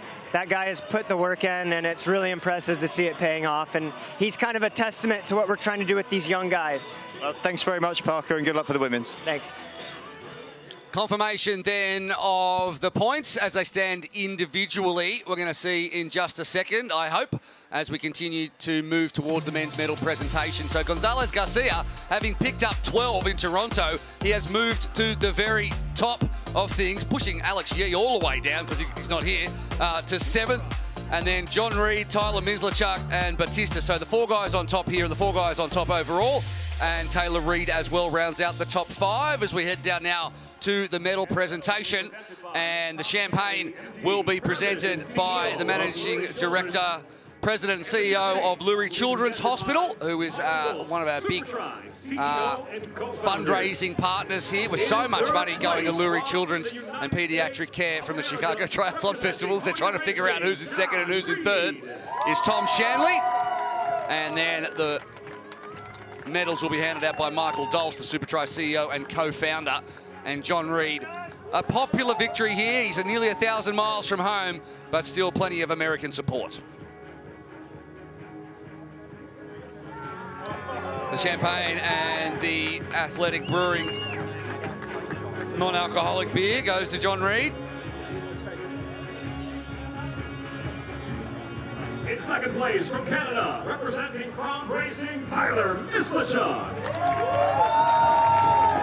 As he said, it's been a few years since a podium, and with the quality that the fields turn out, it's never something to be taken for granted, and he is back on top and finding some form again after a difficult few years. Michael Dulce there as well. In first place, and Supertri, Chicago champion from Spain, representing Podium Racing, Alberto Gonzalez Garcia.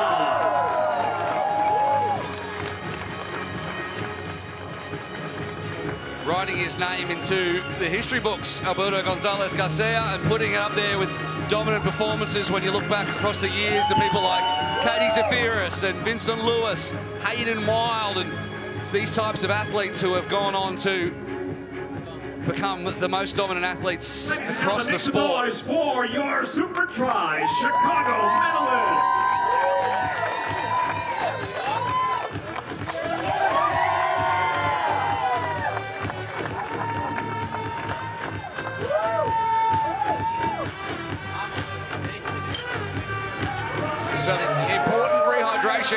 some celebration too in front of an appreciative crowd. Congratulations to those three who are enjoying the music and enjoying relaxing after a very, very tough, hot race here in the heart of Chicago. And look at that gap. Podium Racing picking up 55 points, Jumping Brownlee Racing, gapping them by 25, and then moving to within 4 points. So it is all set up for the women's race, which is coming up very, very soon. It couldn't be set up better. The biggest haul there, Podium Racing. Congratulations. So much still to come here in Chicago. Annie, I just can't wait for it. You take a little breath and then suddenly we're going to move into the women's racing. I'm just looking at the teams there and the points is really interesting. Let's have a little look now at Brownlee Racing. They've got some real newbies in their team. Fanny Salai, though, 17 years of age. Many fans of Supertri will have watched her over the last year. She was 6th here in, I will double check that, but I think she was 6th here last year in Chicago. So she knows the course. She understands this style of racing, but it's interesting to see that a 17-year-old really is the strongest in Brownlee Racing for the women's race. A chat there between Jean Lahaye and, oh, there she is having a little dance, and Georgia Taylor-Brown. Those two fancied by most as being up the front of this one. Georgia Taylor-Brown still on her way back into triathlon, I suppose, after taking a little bit of time off after the Olympic Games. She had a top 10 in Toronto, but she's used to being a bit further out than that. Emma Jeffcoat as well. Proud alumni of the Manly Vipers Triathlon Club. And she'll be one to watch in the swim, no doubt as well. And Michael Gilliam will want her to go out and win those swim points. But Georgia Taylor-Brown, she's the 3-time champion and the favourite. Yeah. Georgia Taylor-Brown, one of the great triathletes of modern time, 3 times an Olympic medalist, twice a Supertri champion, very best in the world. And an athlete that's going to really relish this course is Georgia Taylor-Brown. This course really throwing everything at the athlete. The thing about Supertri is that the action just does not stop. Georgia Taylor-Brown now on the front. Final part of this race, the last run. Got my heart in my mouth for Georgia Taylor-Brown. It's going to be Georgia Taylor-Brown. What an effort.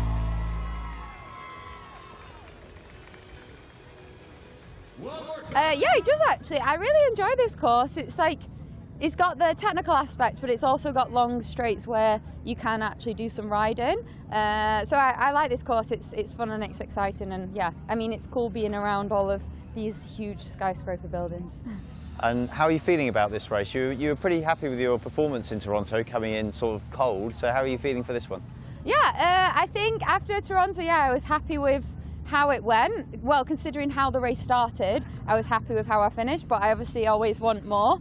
And I think that kind of got the, yeah, like the fire in my belly, ready to hit this next one and give it a little bit more. And what have you been working on? A bit of the top end speed this time? Well, yeah, but I've maybe done 1 or 2 bike sessions, and I've done, I think, 1 run session with some speed work in there. So yeah, I've not had time to do much, but it's been nice to introduce some speed back in because I do love that stuff. Well, best of luck, Georgia. Thank you very much. One of the most successful athletes in Supertri racing. She leads Michael Gilliam's Crown Racing team with Emma Jeffcoat in there to win some swim points, and she'll be strong this time. Miriam Casillas-Garcia, she comes in as well, and Emmy Legault is a late inclusion from Quebec in Canada. We'll go to Brownlee Racing as well. Beth Cook is in there. She is on debut. Won the junior event for Supertri in 2019 and 2021. Fanny Zalai, the most experienced athlete at 17 years of age, recalled by Tim Don. Ava Goodison, the 26-year-old Kiwi, she's a great swimmer too, as is Isabella Hayes, who is also making her debut. Podium racing, well, another super swimmer in Susanna Mihalichkova, who was 12th on her debut in Toronto. John Lahaye is a twice race winner, and Georgia Taylor-Brown beat her to the title in 2024 by just 2 points. Gina Serino, great runner, strong in the Supertri E-Worlds in 2023, and then Desiree Rydener, who's been in some kind of form. Look out for her, the Canadian. And finally, Stars and Stripes, Taylor Spivey was a late scratching in this one, but look for Marta Kropko, who's just watched her brother Martin do such a great job. Michelle Magnani is the one that comes in for Taylor Spivey, and Maria Tomei, the Portuguese athlete as well. And Rosa Tapia, she'll be the one who Parker Spencer will look to lead this team as we continue our countdown to race start. And just having watched the carnage and the difficulty of that race, the women now have to focus and get ready for, again, what is going to be a very, very difficult race. And there's so many who've got no experience, and then you look at Jeff Coate, who looked relaxed there, looked straight down the camera. She's done it 10 times, so she knows exactly what's going to happen. Going to be very interesting indeed to see how the young athletes in this field do. It really is. But Georgia Taylor-Brown, I think she's going to really relish this course again. She loves Chicago, having won it last year. But Emma Jeffcoat is going to be strong too. I've got my eye on Fanny Salai. Yeah, I mean, fair enough. She's been in 2023, 2024. She's had top 10s before. But can Georgia Taylor-Brown, many people think that she could do what Abelda Gonzalez-Garcia did and see everyone get eliminated. Let's find out what is going to happen. Brownlee on your left, Stars and Stripes on your right. Let's get it underway in Chicago once again. Tim Don will have told his female athletes that, and especially the two super swimmers that they've got in that team, that they are in the right position as they were in the first one. So he's got it right, and you can see the Brownlee athletes are up the front of this one in the early going in the swim, as is Zuzana Michalichkova in the middle there in the podium racing black cap. Yeah, great start for Susanna. It really is, because she has, Podium Racing had one of the sort of middle positions on the pontoon. Brownlee Racing going out first. They, once again, had a great position on the pontoon, the same as for the men. So this is getting strung out already, Will. It really is. So having a look at a couple of the Brownlee racing team Look at the back athletes. of the pack. It's all Crown athletes at the moment. It is. They're struggling on that side, which is... You know, we've seen that before. Sorry to interrupt, but we just saw the shot.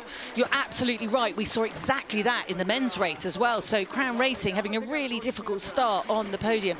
But just having a little look at Brownlee Racing team. So Ava Goodison making her debut here from New Zealand, competitive swimmer at school, and Isabel Hayes as well. Great to see her. She took part in some of the junior races in Jersey a few years ago. Good swimmer too. Trains in Loughborough alongside the likes of Alex Yee. Well, we'd like to go down to Tim Don to give his little look at how the swim is planning out and just give himself a pat on the back. Let's see if he's going to do that again. He's with Adam. Well, yeah, I'm here with Tim again. He gave us some great insight in the first, in the men's race. Could you tell us what you're seeing in the women's, Tim? They're really bunched together. I expected this women's race to spread out on the swim, especially to the first buoy because of that sweep, and also the wind's picked up. It's also getting very hot out here. So I think this race is going to be a real race of attrition as opposed to full gas speed. Thanks, Tim. Yeah, he's right. It is quite bunched up, actually, as they turn, and sometimes those camera angles can make it look a little bit more strung out than what it is, but now we see that there is a big bunch and one Stars and Stripes athlete off the back, but that long, languid stroke of the podium athlete at the front, Michalichkova, we think it is, and Crown are trying to move their way back into position after what was a difficult start there. Georgia Taylor-Brown, Miriam, Casillas is there as well. And I think that's Fanny Salai there for Brownlee Racing. Just on the right-hand side in the blue. Yeah, and I saw her actually racing a few weeks ago in Europe, and she had an incredibly strong swim. So her swim has been strong, but I think it's moved on another level since last year, 2024, when she finished pretty well up the field here in Chicago. I think it was her best place finish. She finished 7th, as she did in Neom. Great to see the young Hungarian athlete back racing. Yeah, European junior champion last year, so continues to go from strength to strength and has been around for a while now, even though she's only 17. And she's going to need to do some hard work because the rest of the Brownlee athletes are all at the back at this stage, which is not what we saw in the last one. There's a big group there, and on the left-hand side of your screen, you can see the 3 blue swim caps and the blue suits of Brownlee Racing. And they'll need to do some real work if they're going to stay in touch and make a bike pack that can take down the athletes at the front. But just like it was in the men, there's a couple at the front and it's a podium athlete and a Brownlee athlete. We had Marcus Day and Alberto Gonzalez. The gap's not quite as big this time. No. I'm interested to try and understand what has happened to Brownlee Racing, though, because they have strong swimmers, but they seem to be struggling here a little bit. And I think sometimes when you're really young and inexperienced, you can get carried away a bit with the occasion and the nerves take over. And I think that's what might have happened for the likes of 18. Zalai's going to take the swim points. Yeah. She is going to take the swim points. She's going to get out first. Fanny Zalai, the youngest in the field, takes the maximum swim points, and she could take the short shoot for Brownlee Racing as well. Emma Jeffcoat comes out of the water there. And then Legault, there is Georgia Taylor-Brown, there is Gina Serino, and then Magnani, who came in only on Wednesday, and the other two Brownlee athletes as well, in Hayes and Goodison, and she will take it out, will she? That's close, and yes, I think Fanny Zalai got it over Michalichkova, just, although it says the other way around, so we're going to find out when the short shoot sign goes up from Michael Thompson who got that one, and then we'll put it up on the graphic, but it looked to the naked eye like Fanny Zalai got it just, but the 22-year-old Michalichkova really pushed her there, so we're going to find out in just a second. We'll get back to the racing though, and Fanny Zalai leads this race.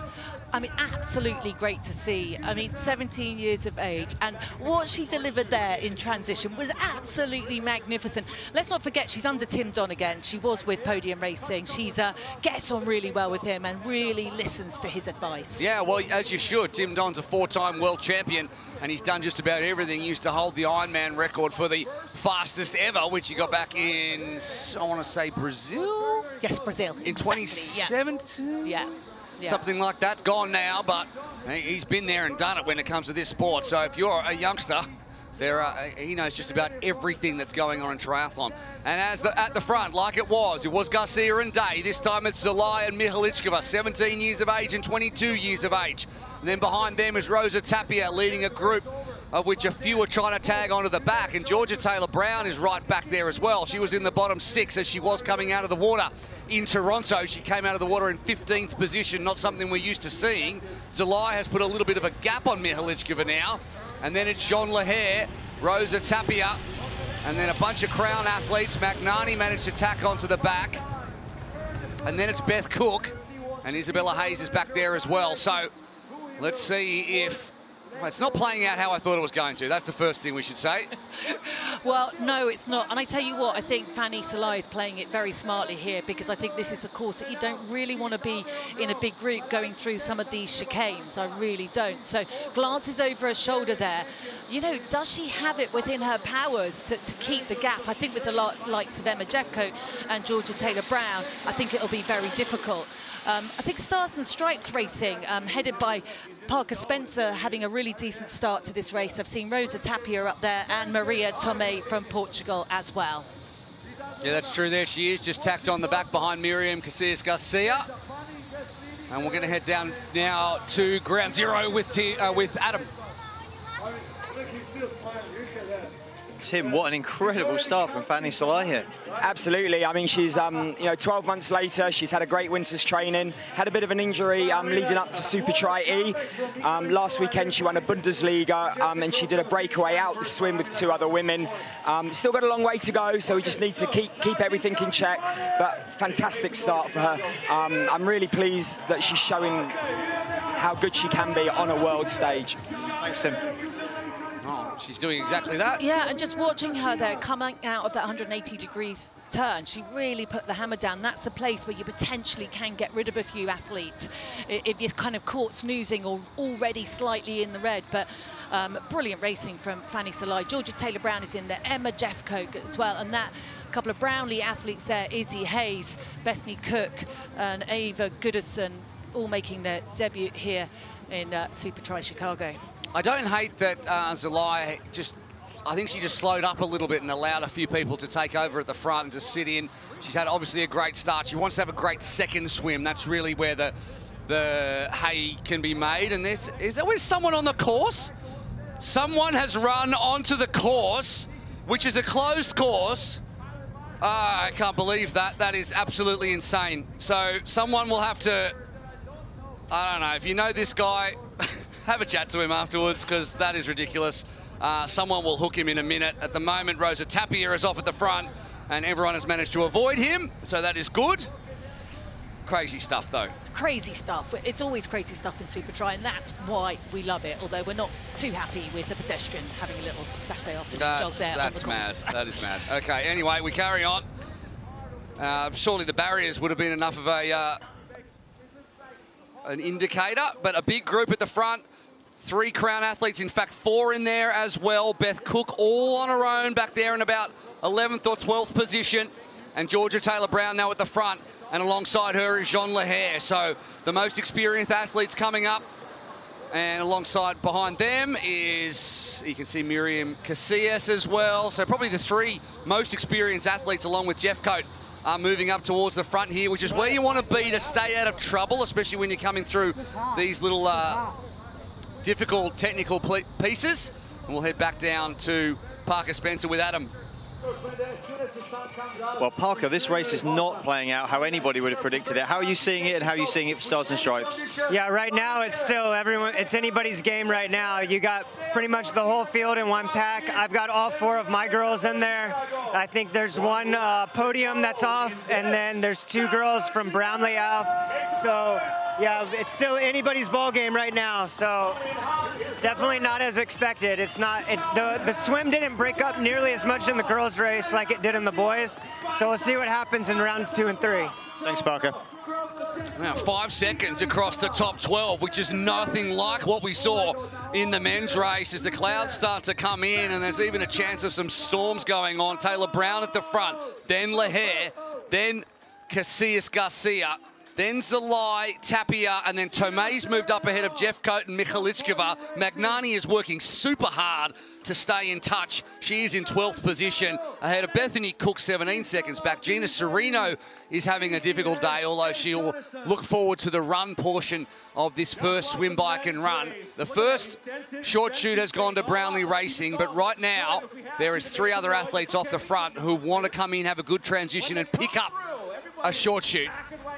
And these more experienced athletes know they need to be in a good position to be able to have that, stay out of trouble, and make sure they come through and earn one for the team. Just looking at Georgia Taylor-Brown, she looks like she's back in her comfort zone, doesn't she, on this course? I think Toronto was tough, not least because she'd had a lot of the winter off, racing on the bike and not doing a lot of running and swimming. There we can see on the graphic there, 3 times Olympic medalist and 3 times Supertri League champion. What a talent she is, and the experience counts for a whole lot in this style of racing. Just looking at Miriam Garcia there as well, back racing, sat out 23 and 24 Supertri, but had a really good season in 22 when she got second in Malibu for the Spanish athlete. And I saw her having a quick chat with Alberto just before she went out, and I was wondering if she was trying to get some tips from him, being both Spanish athletes. So interesting to see Rosa Maria Tapia there. She's having a decent race, not such a strong one in Toronto. Great runner, has finished on the podium previously in World Triathlon Championship Series races. Through the chicane again, down the ramp and alongside the water for the last time in this bike leg, and it's time to get the feet out of the shoes and get ready to transition as they'll come back up a little ramp and then onto the black carpet. And it's a real race to see who can pick up the short shoot, as we've got confirmation obviously on the bottom of your screen that it was in fact Zalai who got over there first, picking it up for Tim Dodd. So she's done a real job there. And now it's time with Crown athletes Garcia and Taylor-Brown and also Jean Lehair. And we include the transition in each of these because transition is such an important part. And a beautiful run off the bike. Racking is Lehair. And they all go together.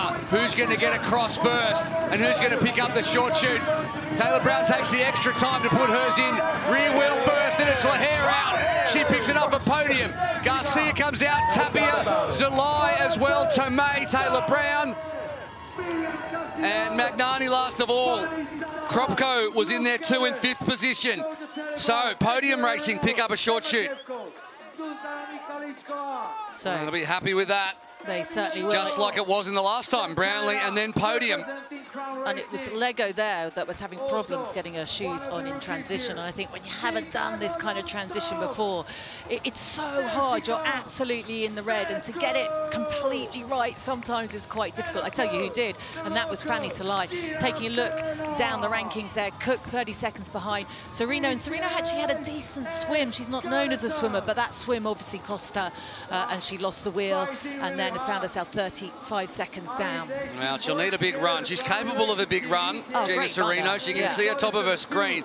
She's also a scientist and works at NASA. Yeah. Yeah, how do some people have it all? I know, it's so annoying. I don't know. I'm not sure. There must be something going on with her that's not top class. I don't know what it is yet, though.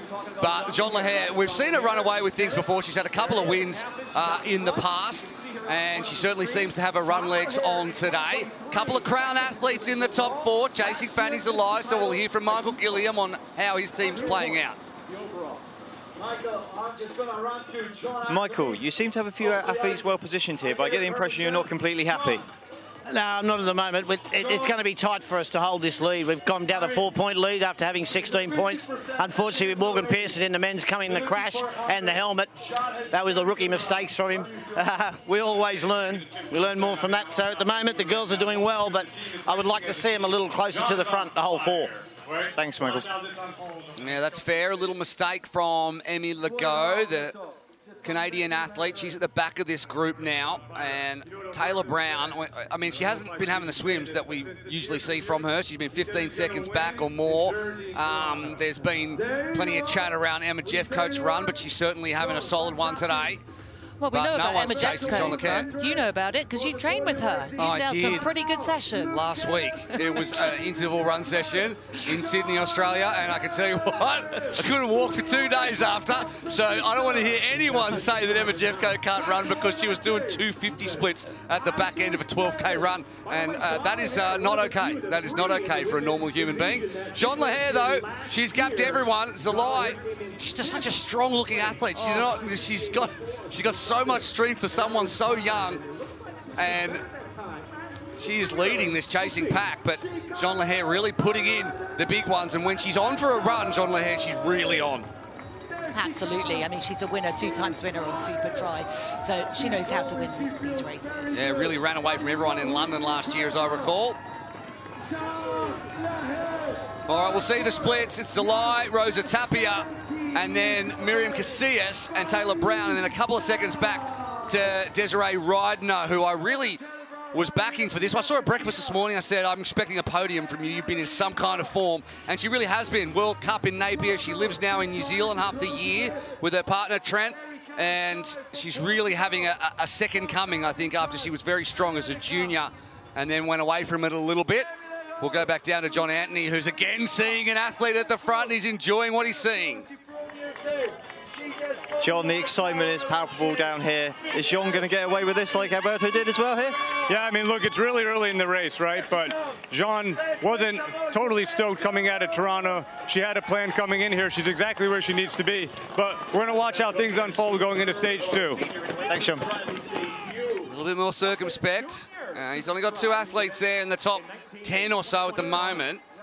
With Michalichkova just in 10th position, the 3rd athlete. You can see her back there just behind Emmy Legault, who's having a difficult run. Maria Tomei has moved up past her. This is a good run for the Mexican athlete racing with stars and stripes. It really is. She didn't race so well in Toronto, but she's a great runner. Just having a little look there at Jean Leher's CV and Supertri racing. Missed out on the title by 2 points in 2024, and a highly competitive athlete. And she's getting a bit of a break here, Will. Are we going to see a repeat of what we saw in the men's racing? I don't know. There's a long way to go, but at the moment, she's really stamping her mark on this course.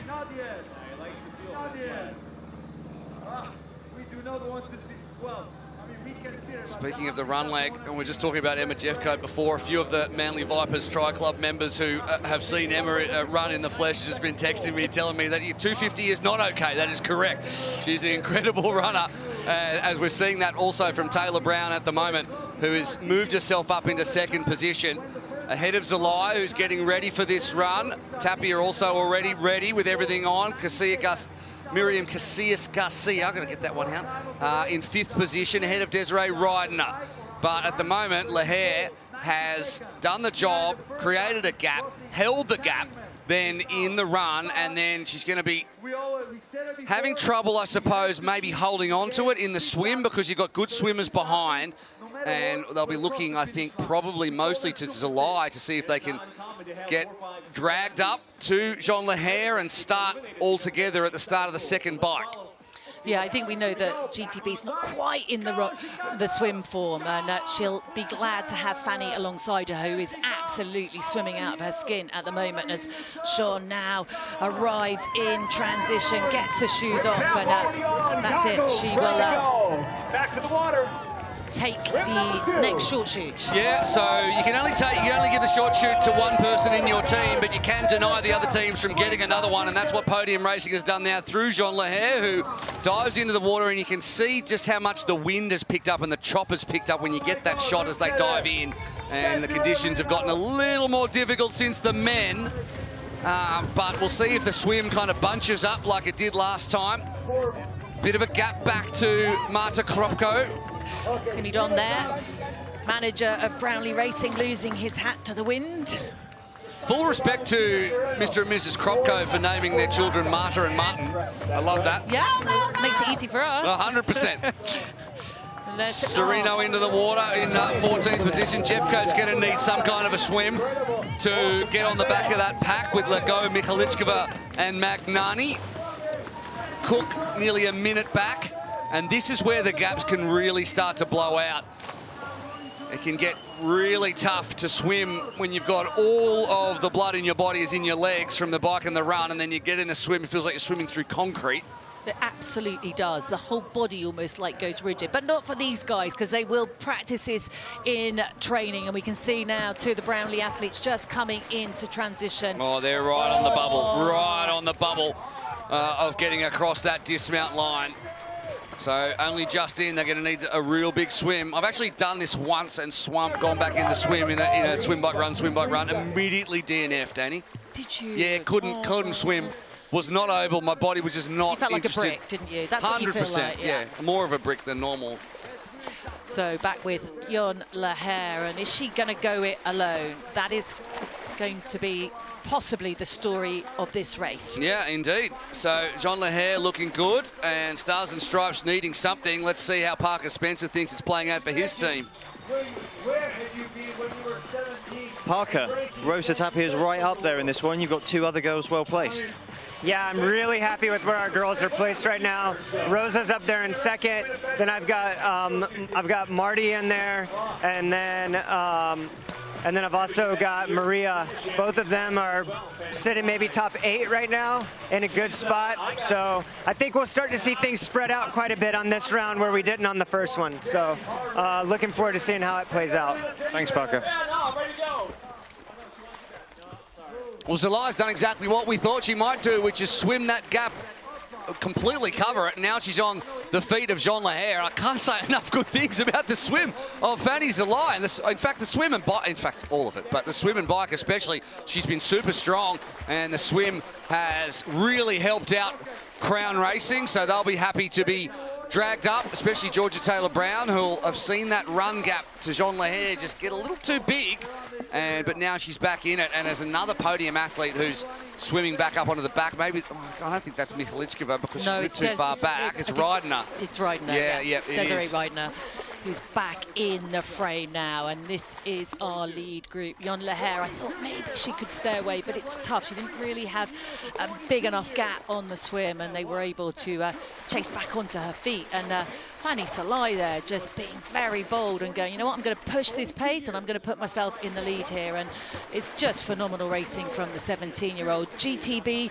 is back in it as well, 3-time Supertri champion. And I don't think that was the fact she was disappointed with Toronto. She knew where she was at in her training and her fitness. She'd set out a lot of the year in terms of the run and the swim and done a lot of biking, a lot of off-road biking. But she's just nudging her form back as the weeks go by. And she's a competitive athlete. She doesn't like to be on the podium. Come on. And fair play to her as well, because some athletes, if they didn't think they had the sword sharp enough, wouldn't race. Wouldn't race this format, probably would go into a longer formats where they've got a little bit more time to get into it. Yeah. Because you've really got to have the top 5% working in this type of racing, but Georgia Taylor-Brown hasn't worried about that. Laher does get out first ahead of Zulai, and then it's Casillas Garcia ahead of Tapia, and then Georgia Taylor-Brown. Ryder comes out in 6th position. And then another one of the Stars and Stripes athletes hops out just behind her. Zulai doesn't look like a kid anymore. She doesn't look like a kid at all. She certainly doesn't. She looks like she has grown in leaps and bounds in terms of her strength and endurance over the last 12 months since we've seen her. Ryder has a good transition. So, yeah, Kropko, that's a good swim, really good swim from her. Good. To be in 7th position. So one of the athletes, I think, in this group that the athletes will be looking at is Rosa Tapia. She finished 13th in the overall World Triathlon Championship Series ranking. Fanny Zulai just struggling there to get her foot on. But she's a great runner, and I tell you what, she loves the heat. So this course is going to really suit the 27-year-old Mexican. Having a bit of trouble there with getting the straps on in the shoes, but had a really good transition in first kilometre, or 600 to 800 metres on the bike, was Jean Laher to re-establish a little gap. Starting to disappear now, though, and Taylor-Brown has dropped back. Well, this is an opportunity for this little group of 4. I mean, Georgia Taylor-Brown, we know what she's capable of on the bike, without a doubt. But this is a bit of an opportunity for this little group of 4 here. If they glance around, I think the camera angle slightly foreshortens the gap. It will be hard to stay away, but they would have a bit of an opportunity if they actually got the head down and realised that they had that gap. Yeah, and John Laher will be wanting to get rid of Georgia Taylor-Brown as much as possible, who's been a bit tardy in the opening parts of this run, this bike, sorry, has to be said. And we're going to see some eliminations right now, I think, and they know it's coming too. Yeah, it's hard. Still got to put your stuff on, though. Still got to get your gear on, get across the line. And the group of 4. Then there's a little bit of a gap back, and that is Isabella Hayes, who's the first to be shown the red flag of elimination. There will be more, you would think, but probably hasn't happened as quickly as we had anticipated.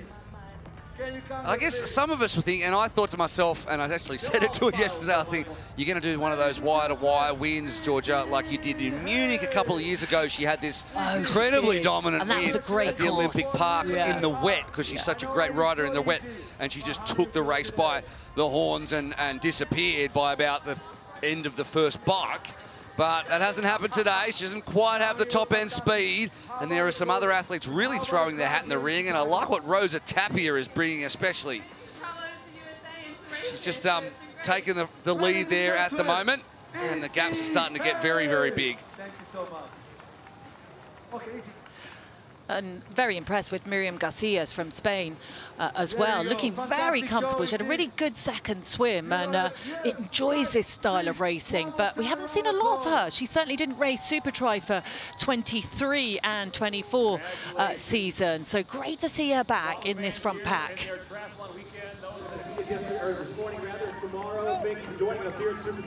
Just a second across the top 6, and we say the cream rising to the top. There was 5 seconds across the top 12, and then one by one, the going has been too hard. Kropko is the one left in no woman's land, I suppose you would call it. And she's stuck there, but 2 podium athletes, 2 crown athletes, a Brownlee athlete, and on the front, a Stars and Stripes athlete would be good for Parker Spender. But let's hear from John Anthony, who continues to see this race play out for his team. John, you have got a big decision on your hands here, who to give this short shoot to. Yeah, we've got 2 athletes. Obviously, Jean earned the short shoot, but Desiree, who's a first time for podium racing, is right up there with Jean. You know, you wish you had another stage to make this decision, but time is ticking. At this point, it's going to go to Jean. Thanks, John. Hey, it's hard not to, really. She's really the one that's has probably forced this race's pace and obviously won them. So that, you know, if it comes down to 2 athletes, especially when you consider that if she's under pressure on the run, we know she's got a kick. And we've seen it before. London 2023 is the one that I remember, where she really ran away from Cassandre Beaugrand, actually, and Georgia Taylor-Brown, which is not nothing, is it, really, on a day like that? Absolutely not. I mean, you couldn't couldn't not give it to Jean. I don't think she potentially could be coming down to a really quick run with Fanny Salai and Rosa Tapia, and that little advantage will really make all the difference. Speaking of which, I'll be very surprised if Tim Don doesn't give it to Fanny Salai. Let's get confirmation. Tim, I think you made your short shoot decision. Could you talk us through it, please? Yeah, I think it's pretty simple. Fanny's in there fighting for a podium. Can't believe I'm saying that. It's fantastic. She earned the short shoot with the fastest swim, and she was first out of T1. So, yeah, I'll give him the short shoot to Fanny. Thanks, Tim. Okay, so he's happy about that. He's eliminated athletes. Also, we should mention Ava Goodison of New Zealand, the 26-year-old, who is her first race here in the Supertri format. She's earned herself an early shower, as has Bella Hayes, which we saw just before. But Salai is having the best race. Her best is 7th. She's had that twice. The latest was, I think, in Neom, I want to say. Yeah, it was Neom. She was 7th in Chicago. 2024, and then also 9th in Toulouse before that. And we can't wait to get to Toulouse, one of the great races, that one. We're going to Jersey in 3 weeks' time, I want to say. And then we go to Toulouse on October 5th, and we're going to crown our champions. But right now, it's all about these 6 athletes and who can stick in there. You've got 2 athletes who are proven race winners. You've got the experience of Miriam Casillas. You've got the relative inexperience of Rydner, who has raced before, but not in Supertri for 6 years. And she's changed her entire life since then in terms of her coaching, in terms of where she's based, in terms of basically everything to do with her career. And it's certainly paying off because she's won World Cups and she's won multiple America's Cups in recent months. Yeah, so this is an interesting little group here. These are our chasers coming through now. Big gaps, though. Look at that, 30 seconds to Mamie Khalichkova and Serino, who's but look at done Serino. well. That's absolutely brilliant. She's ridden herself back into a top 10 position when it looked like she was going to be having a really tough day. So I don't know, though, she had a little mishap in transition, and there's Lego there, 44 seconds down. But I think this is where our medals are going to come from. And Jean Lehair has been on the front a lot, working really hard. She likes to keep the race and the pace honest. But all decent runners here, and I think we're set for a really great last 15 minutes or so. Jeffcoat had a good swim there too. We didn't see her, but she was over 50 seconds down going into the water, and now she's sort of the mid 40 seconds back. So she made some time back up on the leaders. And she's obviously a good swim biker, so she'll try to continue to do that and end up with a top 10 position. We shouldn't discount as well Rosa, there she is right there, and she's working together with her teammate Emmy Legault to try and just limit the damage. And there's Tomei on her own, but we should not, we haven't really talked about Rosa Tapia's run leg, but she has, if we go back, she won a World Cup in Brasilia in 2024, and she ran back a 30-second gap from the bike. Obviously, that's over a much longer distance, but she has got some run legs. She's a diminutive athlete. There's not much of her. She's not very tall. No, she's very, very swift of foot. But it will work well in these conditions, and I think that what you will see is that she'll love these conditions. She'll love the warmth here. It won't faze her. And I think being slight and also being used to training in these kind of conditions are going to really go into her favour. Look at Georgia Taylor-Brown though, and Fanny's just slightly dropped off the pace. Was it the chicane there that kind of separated them a little bit? But well, it's a bit of an issue too, because you don't want to. I mean, that means Zalai now. She doesn't have a great transition, and she goes into the water. She has to swim around everybody, which really slows up the whole thing. If you're Fanny's the line, you're going to have a good swim. Basically, you want to hook this swim as much as possible and try and take 1 or maybe 2 people with you onto the bike and work together with them to try and ensure a podium. But now she's going to have to swim around everybody, as she is the fastest swimmer on the day today. No need to put the rear wheel in first. We're just going to go straight in. Don't know why you're getting a cool down. You've had to jump into the water in a second. But the run first, 1.6 kilometres, need to get the positioning is so important. And it's Casillas Garcia who's had a great transition and stolen a little march on the rest. She's looking absolutely brilliant today. And it's difficult because she's been out of racing really for a little while, not just in Supertri, but in other races as well. I haven't seen a lot of her at all, if anything, over the last year or so. Kropko there, racing really well, hanging on in there. Didn't lose a lot of time, even though she was riding on her own on that bike leg. 21 seconds down and in 7th place. Yeah, Kropko lost a fair bit of time on that bike, and the others have lost 7 or 8 seconds as well. That chasing pack with the Portuguese Tabay, Mihaličkova and Serena. We'll see what the other gaps are for Cook, as well as in a bit of danger. Of course, 90 seconds is the maximum amount you can fall behind. And we'll go back down to Michael Gilliam, who is, she's top dog in the race at the moment. Michael maybe looking a little bit happier now. You've got to be a mathematician out here at the moment. I tell you what, I could use Einstein just in my back pocket. But look, it is what it is. I've now got 2 tailing off the back. I've got 2 up the front. I've got to break that podium stranglehold on the points. So maybe we could produce, I don't know yet. Thanks, Michael.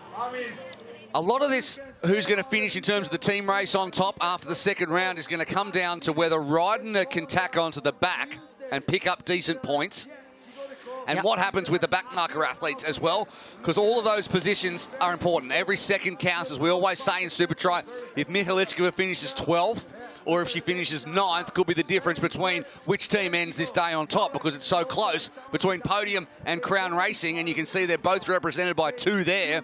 But also what happens further down the pack, as you can see, Sereno there and Mihaličkova are in a fight with the Stars and Stripes athletes in between sort of 7th and 11th position. Positionally, it's so important to continue to stay in this race and trying to pick up any position you can to try and win that team's race, because that's where the big money is here in Supertri, and that is why these athletes work for each other. Well, absolutely. Just having a look there at Gina Sereno there, having a really strong performance. But this is interesting now, because I would say that Desiree Ridenour is off this pack now. It's going to be really hard to get back on her own, and they're only going to march on quicker now just to make sure that that gap is bigger. And there's 5 athletes now in this lead group. Ridenour is going to have to dig really deep, but I think she's struggling at the moment. I would agree. She's going to have a big old swim if she's going to get back onto this one. There we go. Why, Fanny? Zalai, though, in a better position. She wants to be near the front of this one if she's going to have a good swim and actually try and take a couple with her, or maybe just put the pressure on a couple of the athletes who are a bit tardy through transition when it comes to the final swim.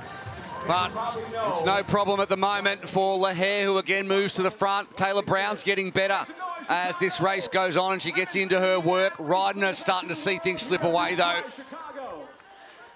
So just looking at Jean Lahair as well, I think she's the one that's really in form out of these 5 athletes.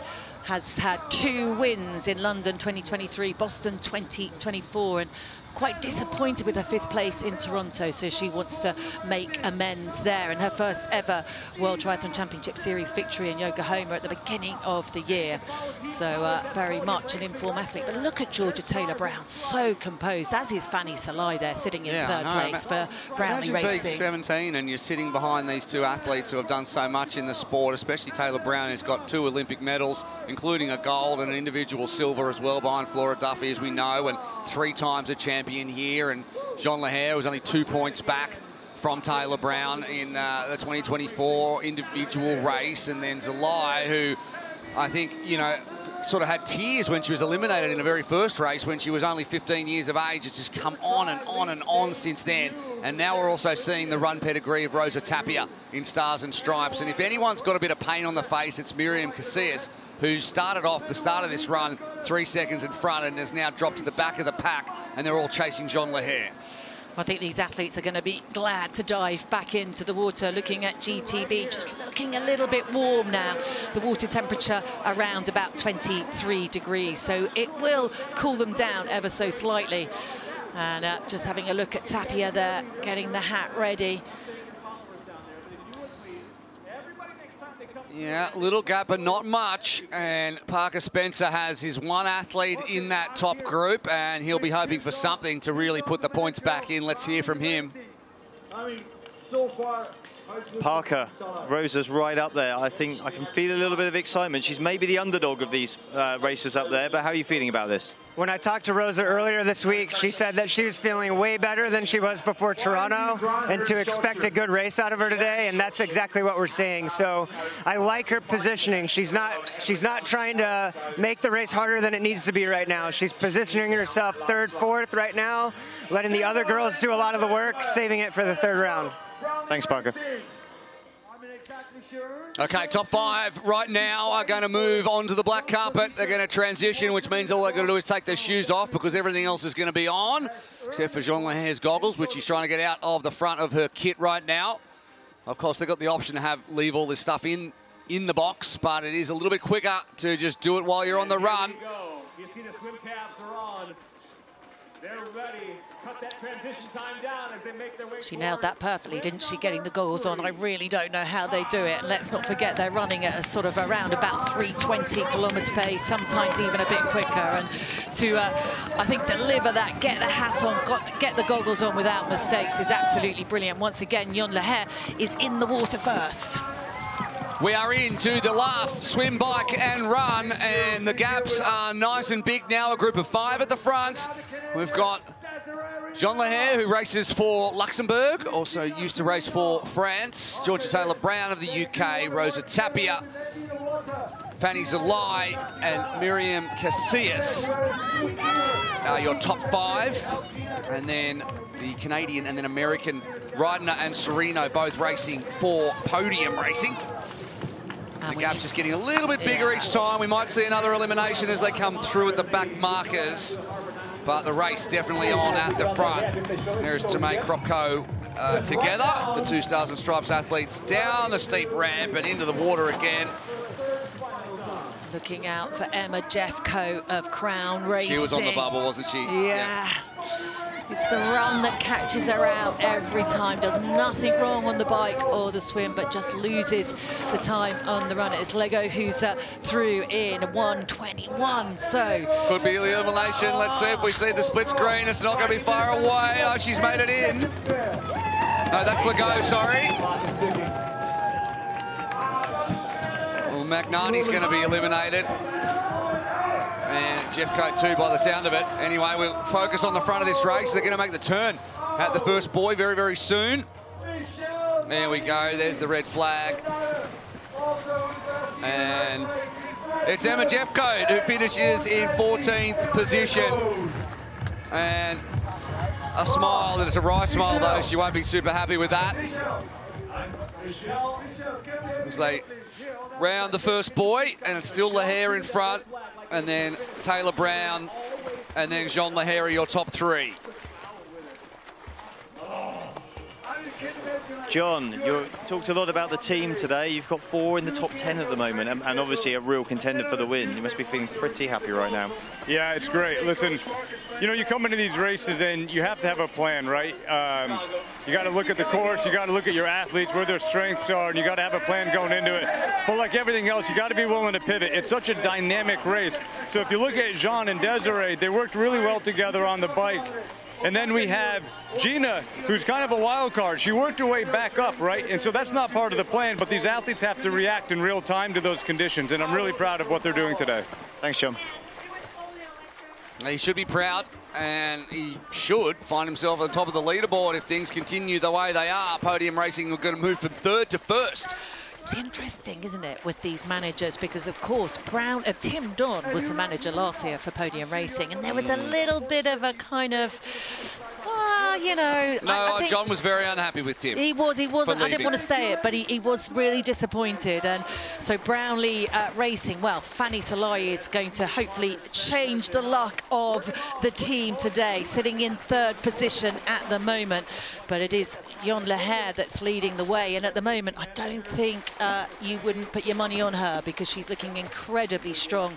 I think most importantly on the run, because these guys, I think, I'm pretty sure they're going to stay together right down to the run.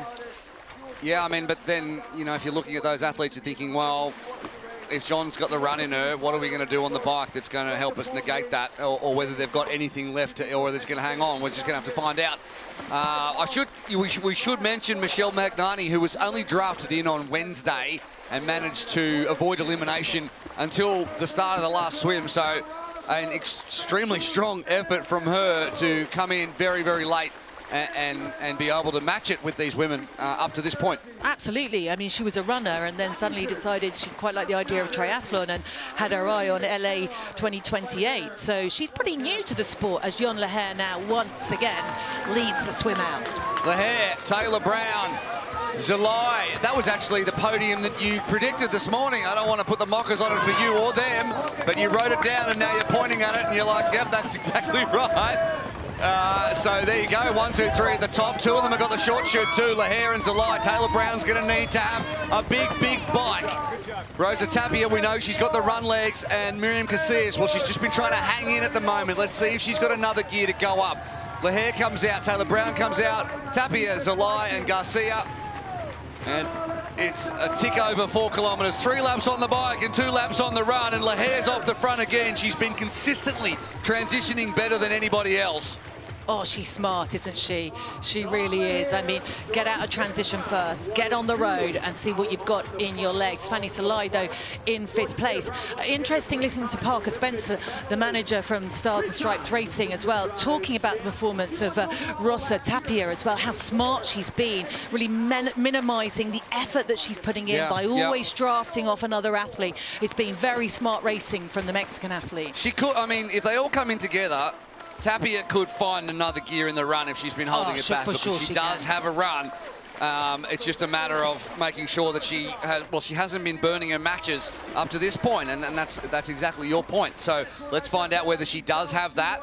I feel like Taylor Brown is on the bubble and has been for a little while. And the same with Miriam Casillas, but I'm not sure exactly where Fanny Zelai sits at the moment either, because she's in rare air at the moment. She's going to have her best result ever in Supertri, no matter what happens, as long as she stays upright over the course of the next 3 laps. Yeah, 7th is her best previously in Chicago and Neom for the younger 17-year-old from Hungary, racing for Brownlee Racing, drafted in, which has been a brilliant signing. It really has, because as you said, barring any mishaps, she's going to finish in the top 5, that's for sure.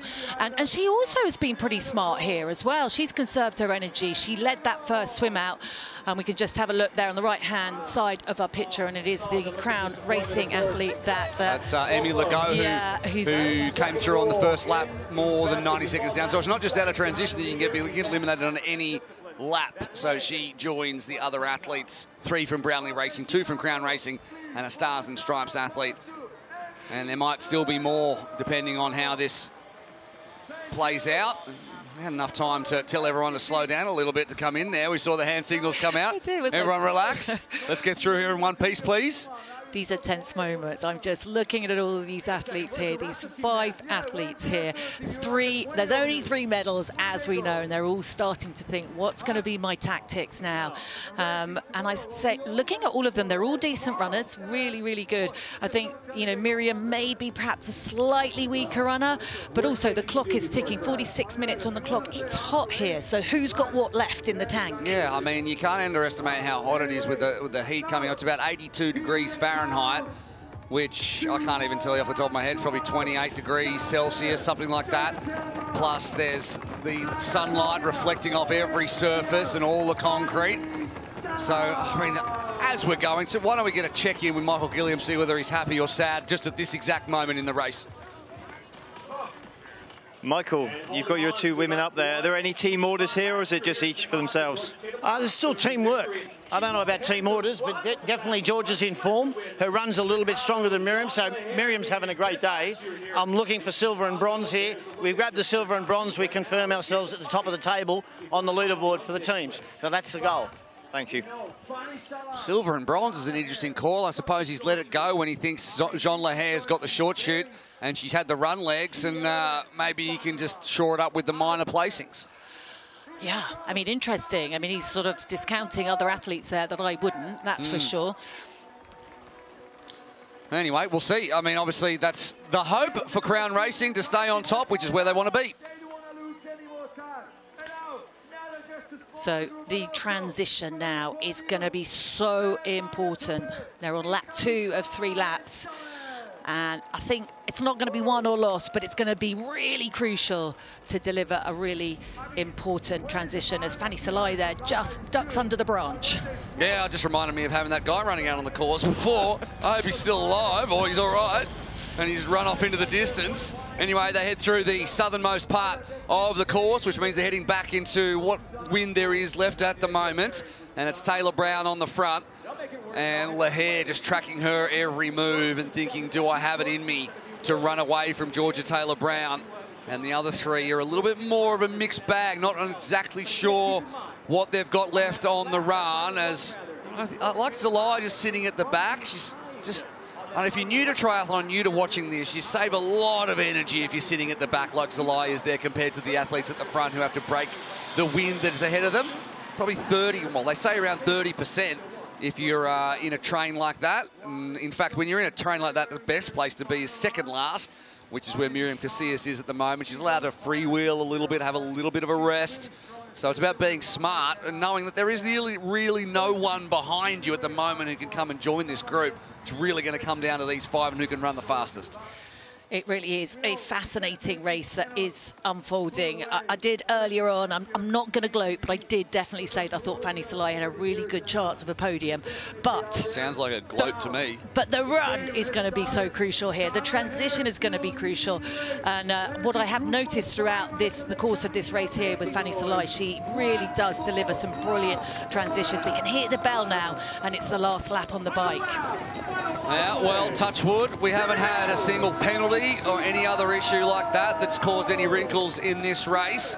And Tim Don will have had all of his eggs in the Fanny Salai basket. Let's see how he's feeling about this. He's got some pretty big names up against her. Perhaps, so we don't know for sure. Tim, Fanny's kind of sitting in, tucked in at the back on this bike ride. Is that a canny tactic, or do you think she's struggling a little bit with the heat here? I don't think she's struggling with the heat. She's raced some really hot races this year. You've got to remember the women she's with are international world-class Olympians. So she's in new territory, and I think she's handling it really well. I would like to see her on this lap move a little bit to get that jump in transition.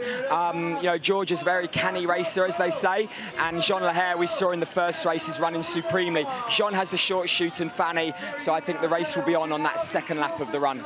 Thanks, Tim.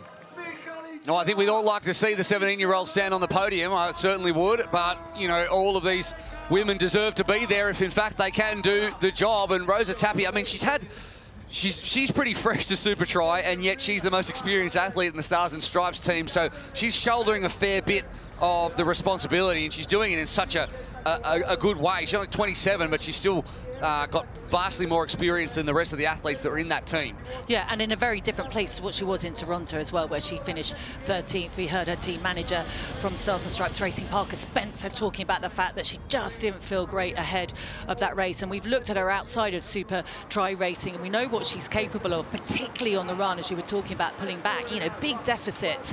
And I think she's going to factor in this final run leg that is about to take place very soon. The athletes now starting to prep for that transition. In fact, Rosa has already got her feet out of her bike shoes, or certainly the Velcros are undone already. I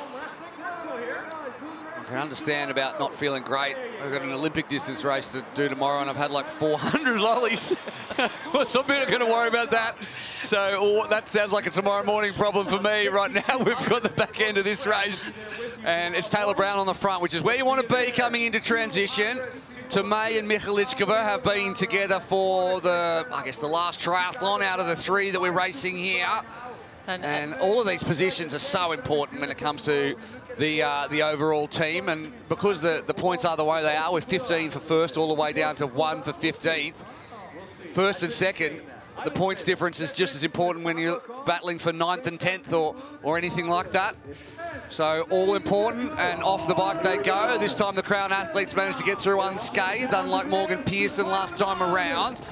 And the bikes all go in first. I'm not sure Tapia took the time to put hers in rear wheel first. Was no reason for that anymore. And now it's about the run. Casillas, and that's a pretty tardy for Taylor Brown and also Zalai. So they're going to be up against it. And Lahair not so much, and she's the one with the short shoot. Taylor Brown really lost time there. And so did Fanny Salai. It's just, you know, transition here is such a vital part, particularly of Supertri racing, because a few seconds lost when they've only got a mile to run, 1,600 metres, very hard to pull back it really that is. kind of deficit. Let's have a look what Fanny Salai's got left in the tank. But Jon Leher, she's done this every time.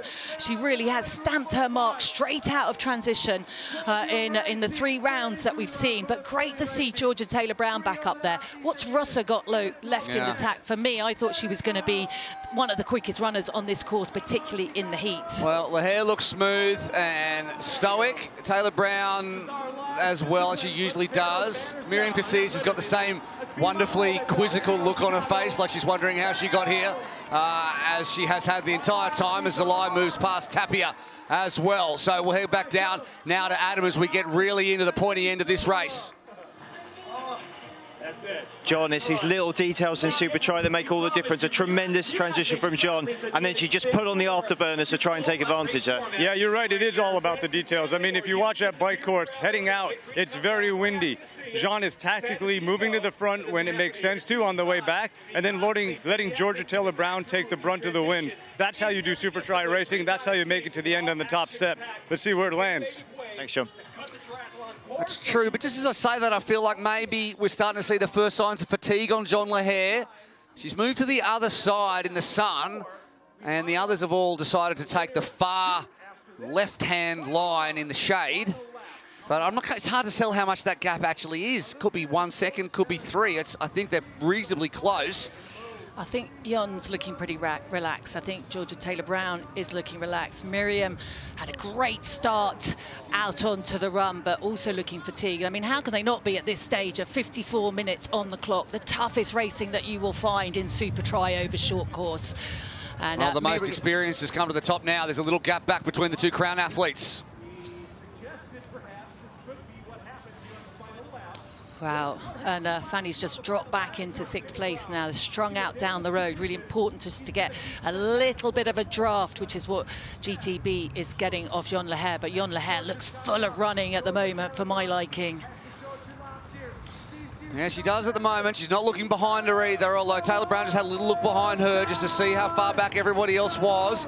And she's like, do I take the short shoot? And John Anthony says, yes, you 100% take the short shoot. So she's going to take it. She's going to force Taylor Brown around the long way, and that's going to really double her gap at this point. You can see her disappear into the distance, and Zalai's going to take it as well. And she does, and she moves up now into 3rd position. And she is not far behind Georgia Taylor Brown. Oh, look at her go. Look at the managers as well. The emotion there is just brilliant, particularly when you see Tim Don. This means everything to him. It really does. Having raced at the highest level in his sport, having won 2 team events previously, and now not in the best position at the moment for Brownlee, but to have Fanny Salai, 17 years of age, in the bronze medal position, absolutely brilliant for Brownlee racing. Yeah, those splits you see on the left-hand side of your screen, that came before the short shoot. So Zalai's actually in 3rd position. As you can see, she looks behind now, though. So does Taylor Brown. Meanwhile, Jon Leher has disappeared off into the distance. So everyone wants to back in Fanny Salai for one, and she's right up on the toes of Georgia Taylor Brown as well. Tappy has got some real serious run legs. Casillas Garcia has dropped off the back into 5th position. Jon Leher looks like she could make it a podium sweep here in Chicago. Racing at home, podium racing, and these 2 behind, the most experienced and the youngest, are shoulder to shoulder just about, looking for a silver medal here in Chicago. John's about to make the turn at the far southern end of the course, and she's going to run back. She's going to see the gap, and she's going to know the short shoot, if it wasn't already put to bed, may have just put it to bed for Jon Leher, who might pick up her 3rd win. In fact, she's in the box seat. I don't think Taylor Brown's got it. In fact, I think it could be even Zalai who might overtake. Taylor Brown looks to be hurting right now. And Rosa Tapia, I don't think, is going to make that gap back up. I think that Rosa Tapia has gone at this stage, but anything can happen at this point in the race when the athletes are so fatigued. But Georgia Taylor Brown still looking composed, and I think for Fanny, the arms are swinging, the head is back, but she's just not settling for bronze. Well, Taylor Brown finished 6th in Toronto. She's going to have a far better outing, but it's not going to be good enough to take on the Luxembourg athlete Jean Leher. And after a win with Gonzalez Garcia and a 3rd place with John Reed, Podium Racing is going to go back-to-back and take a double win like Brownlee Racing did in Toronto. And again, Crown might take 2nd position as they did with Tyler Mislachuk, but not if Fanny Zalai can overtake Georgia Taylor Brown in a straight-out sprint for the finish. Is she going to be that bold, though? The Olympic medalist with the 17-year-old on her shoulder. What's she got left in her legs? I think it's Georgia Taylor Brown who's pulling away for silver now, though. Jean Leher, she's going to make the turn. She has dominated in this one by virtue of her run leg. Taylor Brown looks like she might hold off Zalai, but a 3rd win in Supertri for Jean Leher from Podium Racing. And Podium go back-to-back. She's got time for the high fives as she lifts the yellow tape. She's done it. Taylor Brown holds on, and Fanny Zalai takes a podium for Brownlee Racing. Her 1st in the sport. One of the biggest moments. You can see what it means to a Rosa Tapia in her 2nd race. Takes 4th, and Miriam Casillas waves to the crowd with one of her best results as well. 2 in the top 5 for Crown Racing.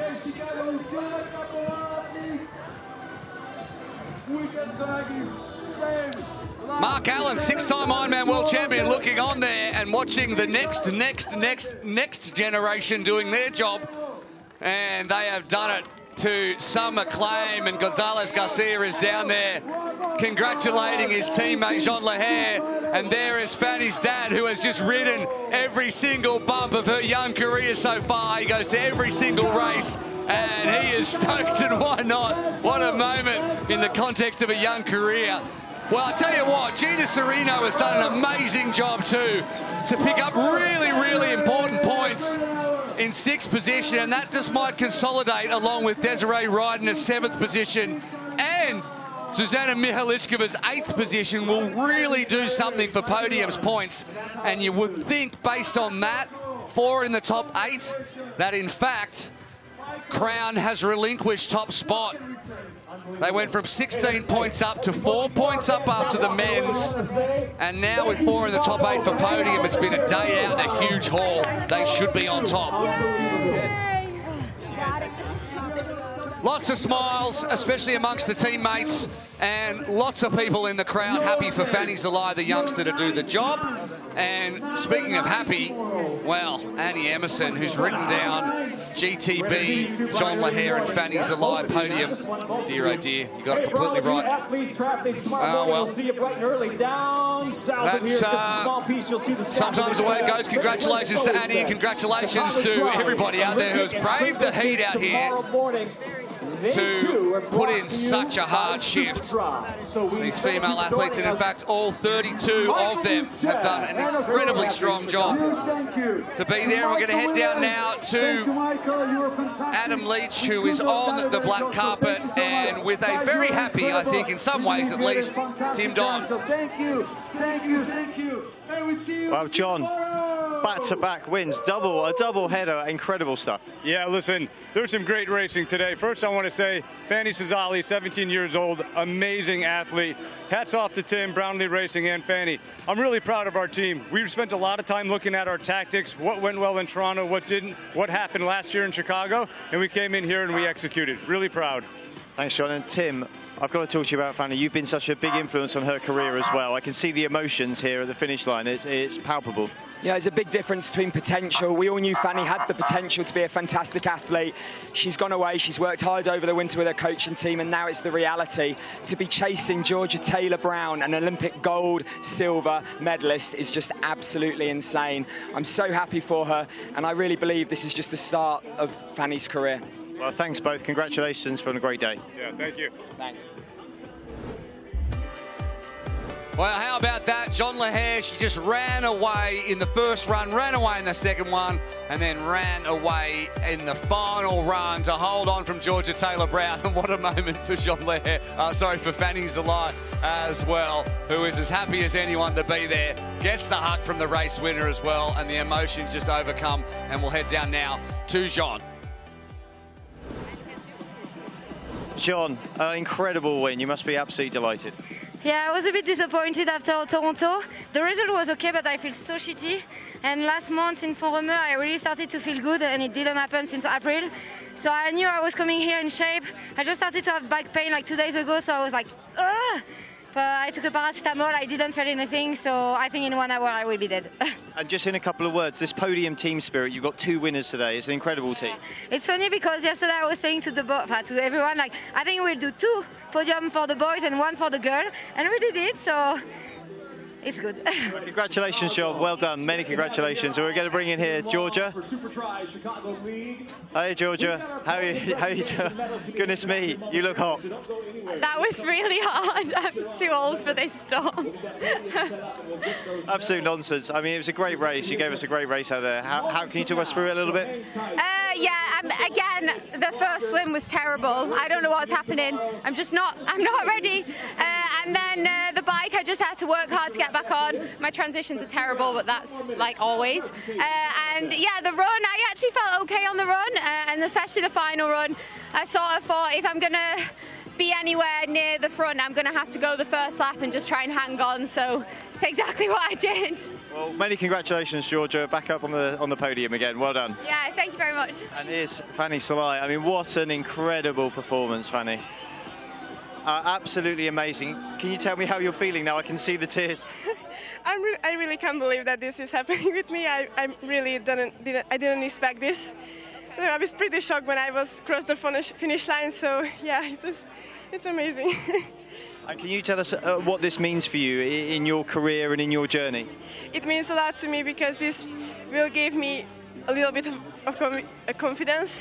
But I mean, it's really good. It's a really good feeling that I will stand with some of my idols in the podium. So yeah, it means a lot to me. Well, many congratulations, Fanny, to you and Brownlee Racing. Well done.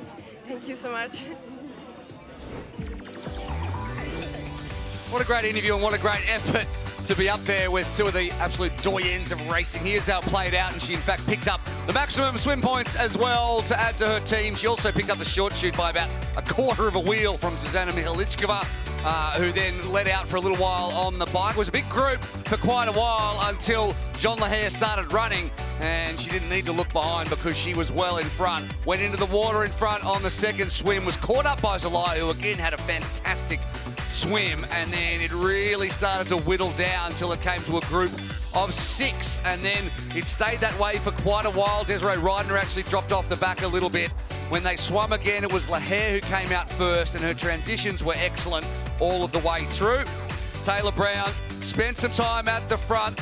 She went hard on the first lap of the run, but the short shoot pretty much put her to bed, and put it to bed for Jean Lahair, who was too strong on the run in the end. As she said, finally started feeling good again, and that is the result. And speaking of the results, here it is, 3 seconds in the end to Taylor Brown. Zelaya was just 1 second back from the Olympic gold medalist. Rosa Tapia managed to hold off Miriam Casillas for 4th. That is her best result. Gina Serino, Desiree Reidner, and Susanna Michalichkova picked up big points for podium racing, and that is going to really help them out. Then it was Stars and Stripes with Tomei and Kropko. Emmy Legault was the first, or the last eliminated, or the fastest who was eliminated. Michelle Magnani did incredibly well as well with 12 points. And here, as it stands, is the overall standings at the halfway point of the season. Jean Lahair is on top after that win, then Taylor Brown, Rosa Tapia, and then Jolien Vermeulen, who wasn't here but took the win in Toronto, and Perriot second. Zelaya moves up a long way into 6th position overall. Now it is time for the medal presentation. Supertri, next generation class of 2025, and presenting the Athletic Brewing, Quentin Kennedy, Supertri Director. In 3rd place, from Hungary, representing Team Brownlee Racing, Fanny Salai. What an effort and a moment for her to stand on the podium alongside 2 such accomplished athletes at such a young age, in another step on what's going to be a remarkable journey for the Hungarian.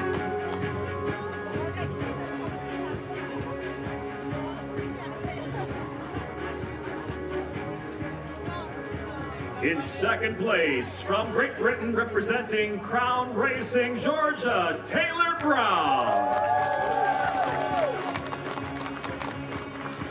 Says she's too old for it. We say absolute nonsense to that. The medal handed out by Dylan Thompson, who's from the Supertri Next Generation class of 2025, and Supertri continues to give back. And a director of Supertri, who's definitely not part of the Next Generation. The medal's handed out by Vincent Kennedy. From Luxembourg, representing Podium Racing, Jean Lehair. Crown on spot number 2, podium on spot number 1 again. Jean Lehair picks up more points. The team will be very, very happy with that. They will go into Jersey on top, and they will have done so due to some superlative performances from their athletes. John Reed, Taylor Reed as well, Alberto Gonzalez Garcia, and this lady on top, Jean Lehair, ahead of Georgia Taylor Brown and Fanny Zelai, who picks up her first podium in Supertri.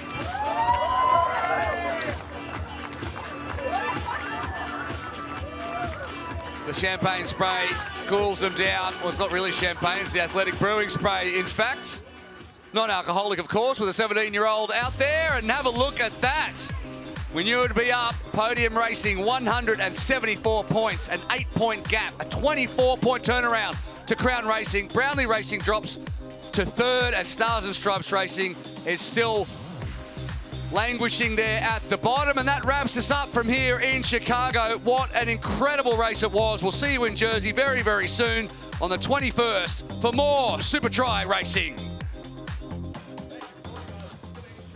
Congratulations to the men's and women's winners here at Supertri Chicago. Again, we thank you for joining us today here on the Saturday.